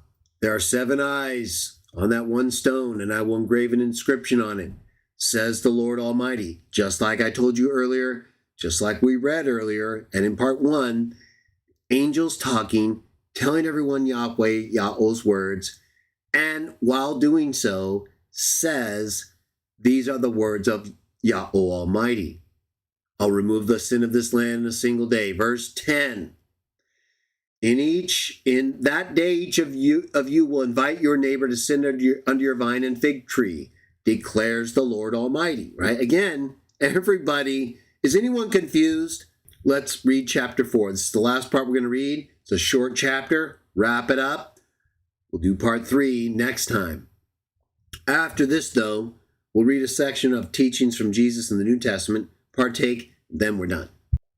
Verse 1, Zechariah chapter 4. Then the angel who talked with me returned and woke me up, like someone awakened from sleep. Everyone, again, you listen to perverts like Sam and others, you're never going to figure this out, right? You'll come away thinking Trinity of all things, right? Just crazy stuff. And yet it's so obvious who's been talking, right? Who's been talking? An angel. The angel. It's an angel. And actually more than one angel in these accounts. Verse 2. He asked me, what do you see? I answered, I see a solid gold lampstand with a bowl at the top and 7 lamps on it, with 7 channels to the lamps. Verse 3. Also, there are 2 olive trees by it, one on the right of the bowl and the other on its left. There's a lot of symbolism here and imagery that's similar to things in Revelation. I'm not going to get off on it, though. There's some really interesting and cool stuff. I've talked about it, and we'll talk about it another time. Let's focus on the angel stuff, okay? That's what this is about. We have an angel or the angel of the Lord talking to Zechariah, right? It explicitly said in verse 1, and the angel who was talking with him came and woke him up. Verse 4, I asked the angel who talked with me, what are these, my Lord? Right? Just like the angel or elders and angel in Daniel referred to as Lord. I asked the angel who talked with me, what are these, my Lord? Verse 5, he answered, do you not know what these are? No, my Lord, I replied. Verse 6, so he said to me, this is the word of the Lord to Zerubbabel, word of Yahweh. It's the angel, right? It's very clear. No one could be missing this unless you're a pervert. Not by might nor by power, but by my spirit, says the Lord Almighty. It's an angel talking as and for Yahweh, Yaho. Verse 7, what are you, mighty mountain? Before Zerubbabel, you will become level ground. Then he will bring out the capstone to shouts of God, bless it, of God bless it, God bless it. Verse 8, then the word of the Lord came to me. Right? Whose word is this? The word of the Lord. Who's been talking with him? Angel or angels. There have been two. The hands of Zerubbabel have laid the foundation of this temple. His hands will also complete it. Then you will know that the Lord Almighty, Yahweh, has sent me to you, right? Just like the angel that we read about in Zechariah 2, that the commenter on my live stream with Faithful Theology tried to say meant that Yahweh was sending Yahweh, when all along it was an angel, not even the angel of the Lord, who was saying that. So obviously, right, he's talking for Yahweh, and also being sent by him, which is what I told that commenter. But we didn't get into it as much detail as in part 1 and right now. Here again, though, right? I mean, clearly from verse 1 of this chapter, it's been an angel, the same angel, the angel that talked with me, came and woke me up. The angel's been talking. Then it said the word of the Lord. But are we saying that Yahweh is like interrupting his angels here? Or are we saying really everyone, even you perverts, Sam, Trinitarians, Project Nuts, are you really saying that Yahweh, Yaho, himself, an uncreated angel even, but Yahweh, is sending these angels, the other angel, who isn't the angel of the Lord, to speak as and for him to the angel of the Lord, who prayed to Yahweh, by the way. This is crazy. Are you really saying that at any points, like even Zechariah 3:2, when it said the Lord said to Satan, are you saying that Yahweh is just interrupting the angels? Or you're saying he's the angel of the Lord, right? So he's got another angel there who comes to meet him to tell him words that Yahweh told him to tell him? This, again, is craziness. We already saw the angel of the Lord pray to Yahweh, got new words he didn't have before. Pre-incarnate state. Pre-flesh, right? So none of this works or makes sense, and it all shows you guys are wrong, right? None of what you're saying is true at all and consistent with what these texts state. But, I mean, are you really saying that there are angels here and Yahweh? Or what? Are you saying all of these angels are Yahweh? Pervert Sam. Pagan Sam. Satanic Sam. Ha ha! Sam. Right? What is it? Are they all Yahweh, or is there a created angel and this uncreated angel who's Yahweh? And what? The angels just coming to him to tell him what the other person of the Trinity is sent him to say? And the angels speaking as the other person of the Trinity who's not there, while the person of the Trinity who is there speaks as a person of the Trinity? Just get out of here. These are angels. They're speaking for Yahweh, Yaho. Did we read verse 9? Yeah. Lord Almighty has sent me to you. This is an angel, everybody. It said so numerous times leading up to this point in chapter 4. Who dares despise the day of small things? Since the 7 eyes of the Lord that reigns throughout the earth will rejoice when they see the chosen capstone in the hand of Zerubbabel. Verse 11. Then I asked the angel, what are these 2 olive trees on the right and on the left of the lampstand? Verse 12. Again I asked him, what are these 2 olive branches beside the 2 gold pipes that pour out golden oil? Verse 13. He replied, do you not know what these are? No, my Lord, I said. Verse 14. So he said, these are the 2 who are anointed to serve the Lord of all the earth. And then here we get into chapter 5. So let me pause it right here, because we're going to do a multi-part series until we finish the entire book of Zechariah. And I don't want to read too much because I want to pace ourselves to absorb all the material. And we are also going to read a brief account of the New Testament and partake. But I hope it's very clear, everybody, that the angel of Yahweh, is an angel. It's not a person of the Trinity. It's not uncreated. It doesn't know all things. It speaks for God. It speaks for Yahweh. It's the angel of Exodus 23. It's the angel who God said, I'm going to send this angel. I'm going to put my name in him. You better listen to him. He can pardon and not pardon, which we saw in today's reading, right? Our reading of this episode, where they put new clothes on the high priest and pardoned his sin. So these are angels who are sent forth as flames of fire, spirits for public service, like Hebrews 1 says. Yet Trinitarians try to claim Jesus is not an angel based on that very account, which defines the activities of these angels. The Trinitarians say are persons of the Trinity, at least one of them. And yet, we have seen there's nothing about the Trinity here. There's everything that shows the angel of the Lord is not a member of the Trinity, not equal in knowledge, has to pray to God without the limitations of a physical mind, the way they try to get with Jesus in the New Testament, right? But also remember how in Zechariah 3, right, started out where the angel who was talking to Zechariah showed him Joshua and the angel of the Lord. Let me bring you guys up. Zechariah 3:1, remember this? The angel showed him Joshua and the angel of the Lord standing by Joshua and Satan. And what happened? Verse 2, right? Lord said to Satan, Lord, rebuke you. Right? This is the angel of the Lord speaking as Yahweh, like we've seen in all of these accounts, and by another angel in this very account.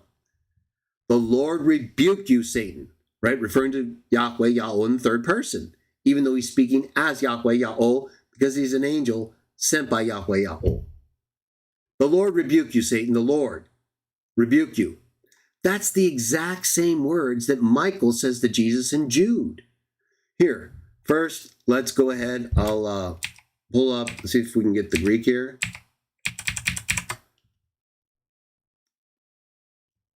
Let me show you.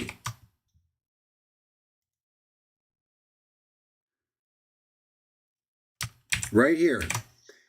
If this is a person of the Trinity, why is it saying the same thing that Michael says in Jude to Satan?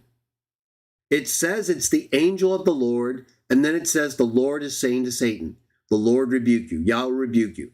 Clearly the angel of the Lord speaking as the Lord, because he has his name in him, Exodus 23, just like the other angel does, but in a different way, right? This angel is the one appointed over Israel with him, the one to whom that other angel comes to say he's going to go punish the other nations, and he starts speaking as Yahweh at that point. This angel has been appointed the whole time. And he tells Satan, the Lord, Yahweh, rebuke you. It's this word right here, epitimesai. It's a form of epitimao. And if we go to the book of Jude, so right here, right, you see that Greek verb. That's the verb for rebuke. Epitimesai. It's a form of epitimao. It's the angel of the Lord talking to Satan, referring to Yahweh in the third person as the one who he wants to rebuke Satan. Not rebuking Satan directly, the way Trinitarians tell us Michael would do if he were Jesus, because of what he receives later. But right here, they're telling us this angel of the Lord is Yahweh, is God. So why would he say for God to rebuke him? The same way that Michael does. Why wouldn't he, if this is God, if this is Yahweh, pervert Sam, why doesn't he just rebuke him? Because he's not. He doesn't have that authority here. He has authority over the Israelites, not over Satan. He gets that later and then throws them out of heaven.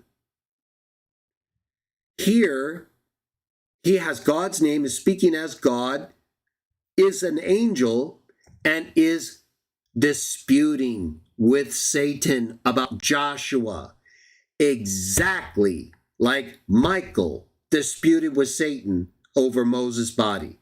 It's even the same verb, everybody. Right here, epitimesi, form of epitimao. Let's go to Jude. Right here. Right here is where pervert Sam is done, right? He's been done. He never really even had a chance because he's been a champion of paganism, right? But he does his best to try to throw up as much false doctrine as he can, being the pervert and spiritual rapist that he is. Right here, look at that, epitimesi, exactly like in Zechariah chapter 4. The exact same words, epitimesi soi kyrios. The Lord rebuked you. They're the same, everybody. They're literally saying the exact same words to the exact same person. In Jude, Michael. In Zechariah, angel of the Lord. At a time when Jesus doesn't have all authority in heaven and on earth. Both Michael and the angel of the Lord in Jude and in Zechariah 4 do not rebuke Satan. They have to ask Yahweh, Yaho, to rebuke Satan. I believe this not only proves that neither Michael or the angel of the Lord are Yahweh, but that Michael is the angel of the Lord. He's the one who was there to dispute over Moses' body, because when Moses died, he was the angel of the Lord who had just been appointed to lead the Israelites. He's the same angel who's been there the whole time and who went right with them into the promised land and who was there the whole time with David, which is how David knew that the Lord, Jaho, said to my Lord, Michael, the great prince of Israel, who isn't given the divine name in Psalm 110:1, quoted in Hebrews 1, which applies also from Psalm 102, a messianic application using Lord for the same Lord that is not Yahweh in Psalm 110:1. Sam! Full perversion, full refutation, done and done. False doctrine has been refuted. It already has been. It will continue to be. But this is a powerful piece of the devastation that, like fire and sulfur rained down on Sodom and Gomorrah, pagan Sam, heretic Sam, satanic Sam, and all of his cultic liars and followers have to try to deal with. How is it, Sam, that the angel of the Lord, whom you claim is Yahweh, is God, can not only have to pray to God to get new information he didn't have, but can't rebuke Satan, doesn't rebuke Satan, just like Michael didn't rebuke Satan. Exact same word, Sam. And Michael was there when Moses was there, just like the angel of Yahweh was there when Joshua was there. Because it's the same angel who was appointed by God to lead the Israelites. Michael, the only one standing with Gabriel in these things. So I don't know how Trinitarians could just totally collapse in every possible way that you could think of when it comes to what's an angel, who's an angel, is Jesus an angel, agreeing he's an angel, thinking that angel is uncreated and God, when that angel is clearly not uncreated or God, doesn't know all things, and speaks like Michael, says the exact same words to the exact same being. When if he were God, why wouldn't he just rebuke him? Why would God say that he wants God to rebuke Satan if he's God? If he wants that, well, he could just do it, right? So the angel of the Lord in Zechariah 4 is God, second person of the Trinity, uncreated angel, but can't rebuke Satan.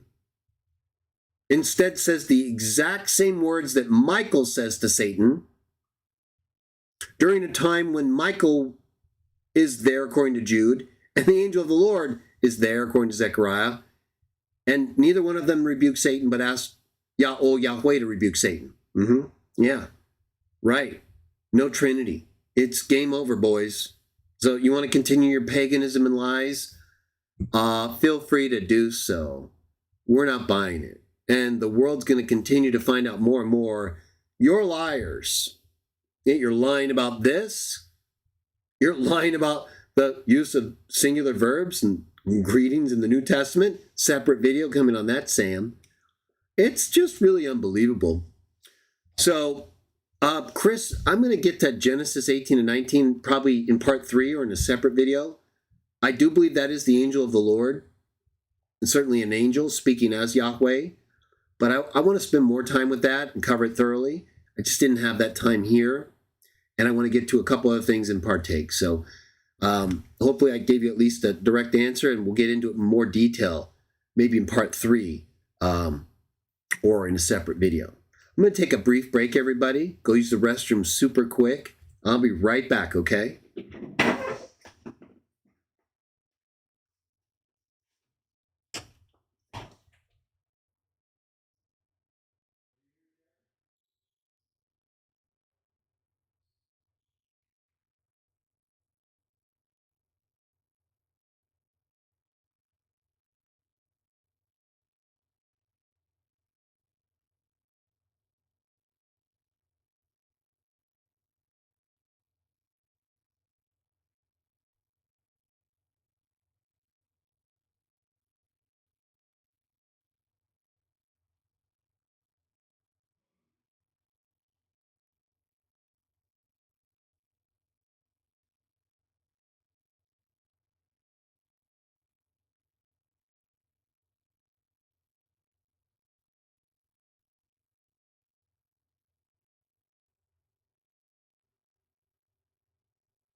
Either way, thank you. Sorry about that. Oh, man, I've been pumped up. And there's more. Right, we'll go ahead and finish out our reading of Zechariah. We'll just get this done, and then we'll move to other things, right? We'll have these series every now and then as part of our Christian Witnesses of Jah live discussion. And it helps us to kind of get more familiar with the Old Testament, right? Things that happen. But let's read an account together.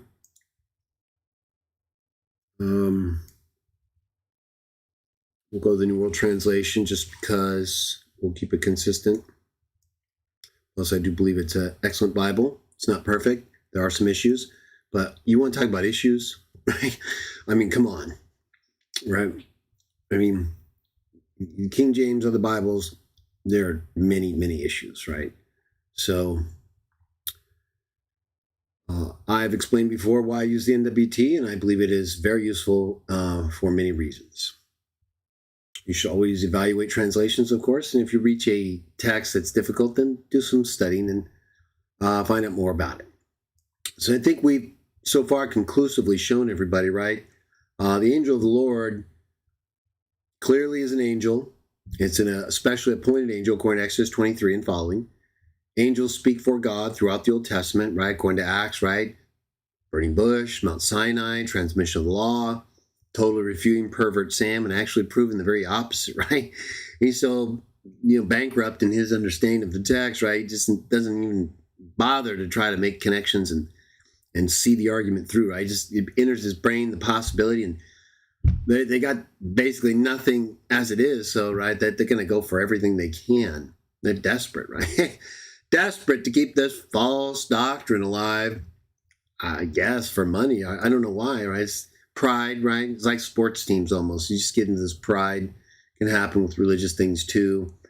But, at some point, you got to swallow your pride, right? You pagans have had your day. It's over. It's time for the truth to reign in the right way, right? Not like in your attempts to conquer and crusade against people because of your greed and selfishness. That's not Christianity. Let's take a look at some things Jesus had to say in Matthew 7, then we'll go ahead and partake. Okay, everybody, thank you for joining me. Nice to see you all. Go ahead and take a quick look, actually, just to see the questions real quick. Make sure to see how we're doing. We've got George Lopez. Nice. Yeah, I'm Great Angel, I know. Faithful Theology says, why were they fighting over Moses' body? Well, it doesn't say explicitly, but I would imagine, right, that Moses, being the figure that he is, significant, obviously, totally wiped out Egypt. It was never the same after that. Probably a very special kingdom in the satanic realm. And just the use of Moses in so many devastating ways against false gods and Satan's ways. And then, of course, to lead God's people out of to humiliate, right, Pharaoh and all these things. Right? Think of the significance of Moses in the minds of the Egyptians and Satan when it comes to the things Moses did, how much he was used, how much the people looked up to him,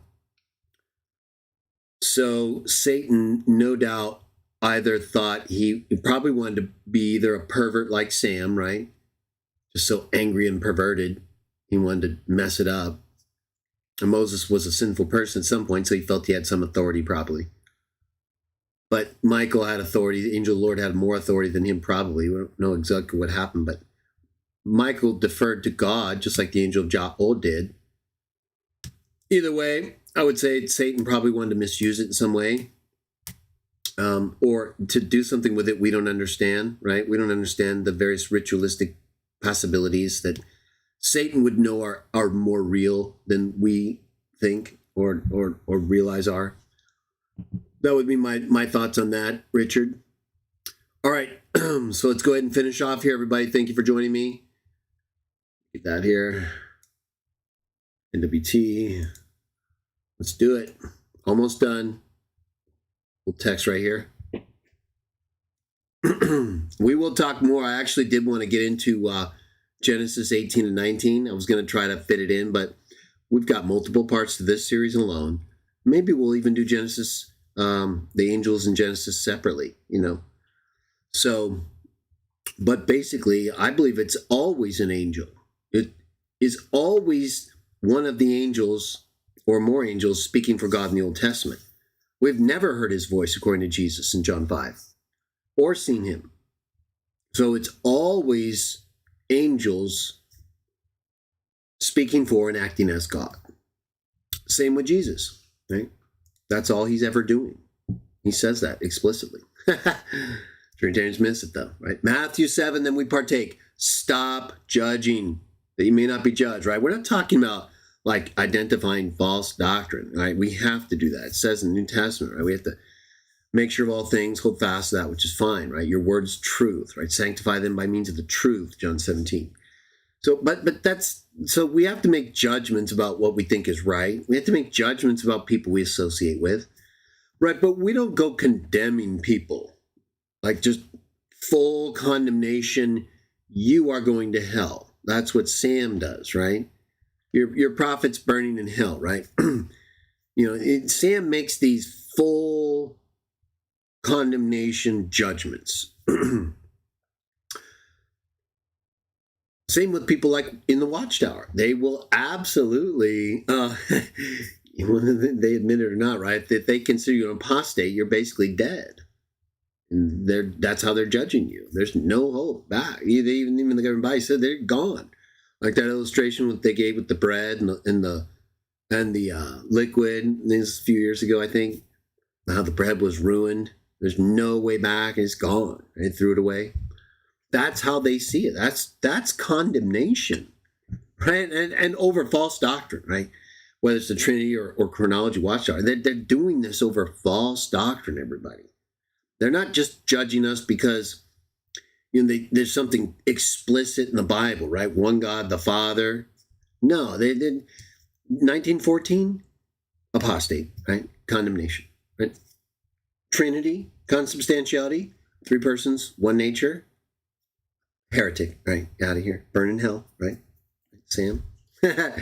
That's what they're doing, everybody. And as you know, but think about that. We're not doing that. Are you condemning somebody over something not explicit in the Bible? Well, if so, probably you should stop that, right? It says right here, stop judging, you may not be judged. With what judgment you're judging, you'll be judged. With the measure you're measuring out, they will measure out to you. Right? So, Sam, all you're doing is condemning yourself. Unfortunate, but like we're literally watching you disintegrate in front of us. So, if you're not going to change, keep it up. Why then do you look at the straw in your brother's eye, but do not consider the rafter in your own eye? How can you say to your brother, allow me to extract the straw from your eye, when look, a rafter's in your own eye? Right? I don't go to Watchtower and say, hey, Watchtower, knock it off with the 1914 stuff, all right? While I'm at the same time forcing you to believe something that's suspect or not true. 3 things, right? That's it. 3 things, and you not violate something that's obvious or otherwise explicit. Well, Sam's out here condemning everybody for anything, right? He condemns Dr. White, everybody, right? Sam's not worried about the rafter in his eye at all. He's going to take that rafter out of his eye and beat you with it, and then stick it right back in his eye, and then start condemning you. Okay, a whole different use of rafters by Sam. Hypocrite, Sam, and you Shimoonian cultists and liars. First, extract the rafter from your own eye. Then you'll see clearly how to extract the rafter from your brother's eye. Do not give what is holy to dogs. Neither throw your pearls before swine, that they may never trample them under their feet and turn around and rip you open. Right? We're not going to waste our pearls on you, Sam. We do have to expose you a little bit because you're a public figure and you're out here blaspheming and lying and doing all this stuff. You're not like tucked away and, going bananas, right? You're right out there in the open like a pervert, right? Spiritually naked and looking to sodomize biblical doctrine. It's disgusting. Shame on you, Sam. Shame, shame. Keep on asking, it'll be given to you. Keep on seeking, you will find. Keep on knocking, it will be open to you. Everyone asking receives. Everyone seeking finds. Everyone knocking, it will be opened. Indeed, who is the man among you whom his son asks for bread? He will not hand him a stone, will he? Or perhaps you ask for a fish, he will not hand him a serpent, will he? Therefore, if you, although being wicked, know how to give good gifts to your children, how much more so will your Father who is in the heavens give good things to those asking him? All things, therefore, that you want men to do to you, you must likewise do to them. This, in fact, is what the law and the prophets mean. Right? And I'm living proof of the keep on asking, keep on seeking, right? If Betsy had not continued, like almost 10 years ago or something like that, maybe 10 years ago or more, who knows? If Betsy had not continuously kept after me, Greg, when are we going to do this? We got to do more. And I was kind of trying to... She just kept asking, kept knocking. And finally, the father said, listen, if you want her to stop that, then you're going to have to get going, right? You're going to have to you're supposed to be doing this anyway. So I realized, okay, I have to stop Betsy, and I have to go. Okay, fine, I gotta do it. I have to stop this. I need to. The only way to get peace is to do what I'm supposed to do, and so that's what Betsy's telling me. So thank you, Betsy. I needed that. So never think, right? All these videos, right? All this exposing Sam and his false doctrine. Right? The Father doesn't need me for that. Get the stones to do that. He did that for Betsy. Presenting all this core truth and ways for us to work together and be a Christian community, but also to repel, right? To repel Sam and his blasphemy and false doctrine, right? So I thank you all for the time you've spent with me covering the angels of Jaho in the book of Zechariah, part 2, part of our series that we're currently involved with here in our Christian Witnesses of Jah live discussion show. We'll be back next Saturday for part 3. We'll get through the book of Zechariah and the angels in the book of Zechariah, and then we'll get back to kind of just various different shows and topics. But I also always want to include a thought from Jesus, even if we have a more theme-oriented show, and partake with you all as Christians to show our faith in him as God's provision, as the true bread from heaven that gives life, according to John 6, giving his life and his blood, that redeemed us from our sin, that help us to have a relationship with God without having to do all these sacrifices because of the mistakes we're making just to coexist with him. No. Now as Christians, we believe that the old system of sacrifices and laws, while not unimportant, is no longer necessary. What is necessary is faith in Jesus and in his teachings.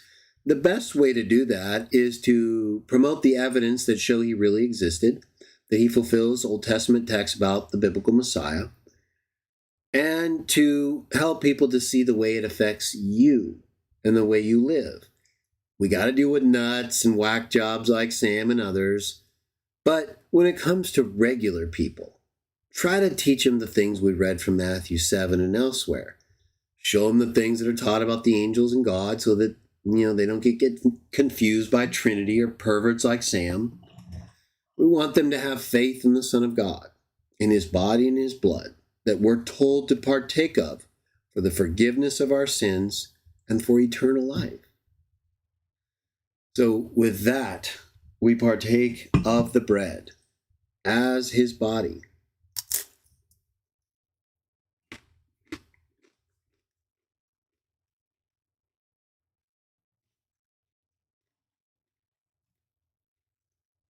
And his blood as the wine.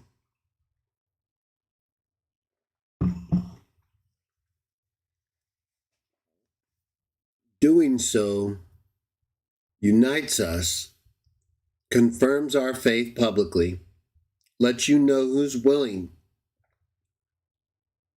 to do what he did. As we continue to move forward, better our community of Christians, teach the truth, and do everything we can to praise Jah, the one God, the Father, to honor his Son, and to treat others the way we want to be treated. So I thank you all for joining me. Let me take a quick look at the chat just in case there's like something someone's screaming at me about. I think I got to everything. Looks like we had a few other people join us as well. Barnabas, good to see you. Richard Godhawkins. That's nice. Nice to see you as well. Everybody else too, you have a wonderful evening. No video tomorrow unless Sam somehow gets to 100K, which I doubt at this point. Can't run forever, Sam. At some point, you're going to cross that threshold. We will celebrate in the only way that matters, and that is by anticipating your downfall as long as you continue to represent false doctrine. That in mind, that having been said, may Jah bless you all, In Jesus' name.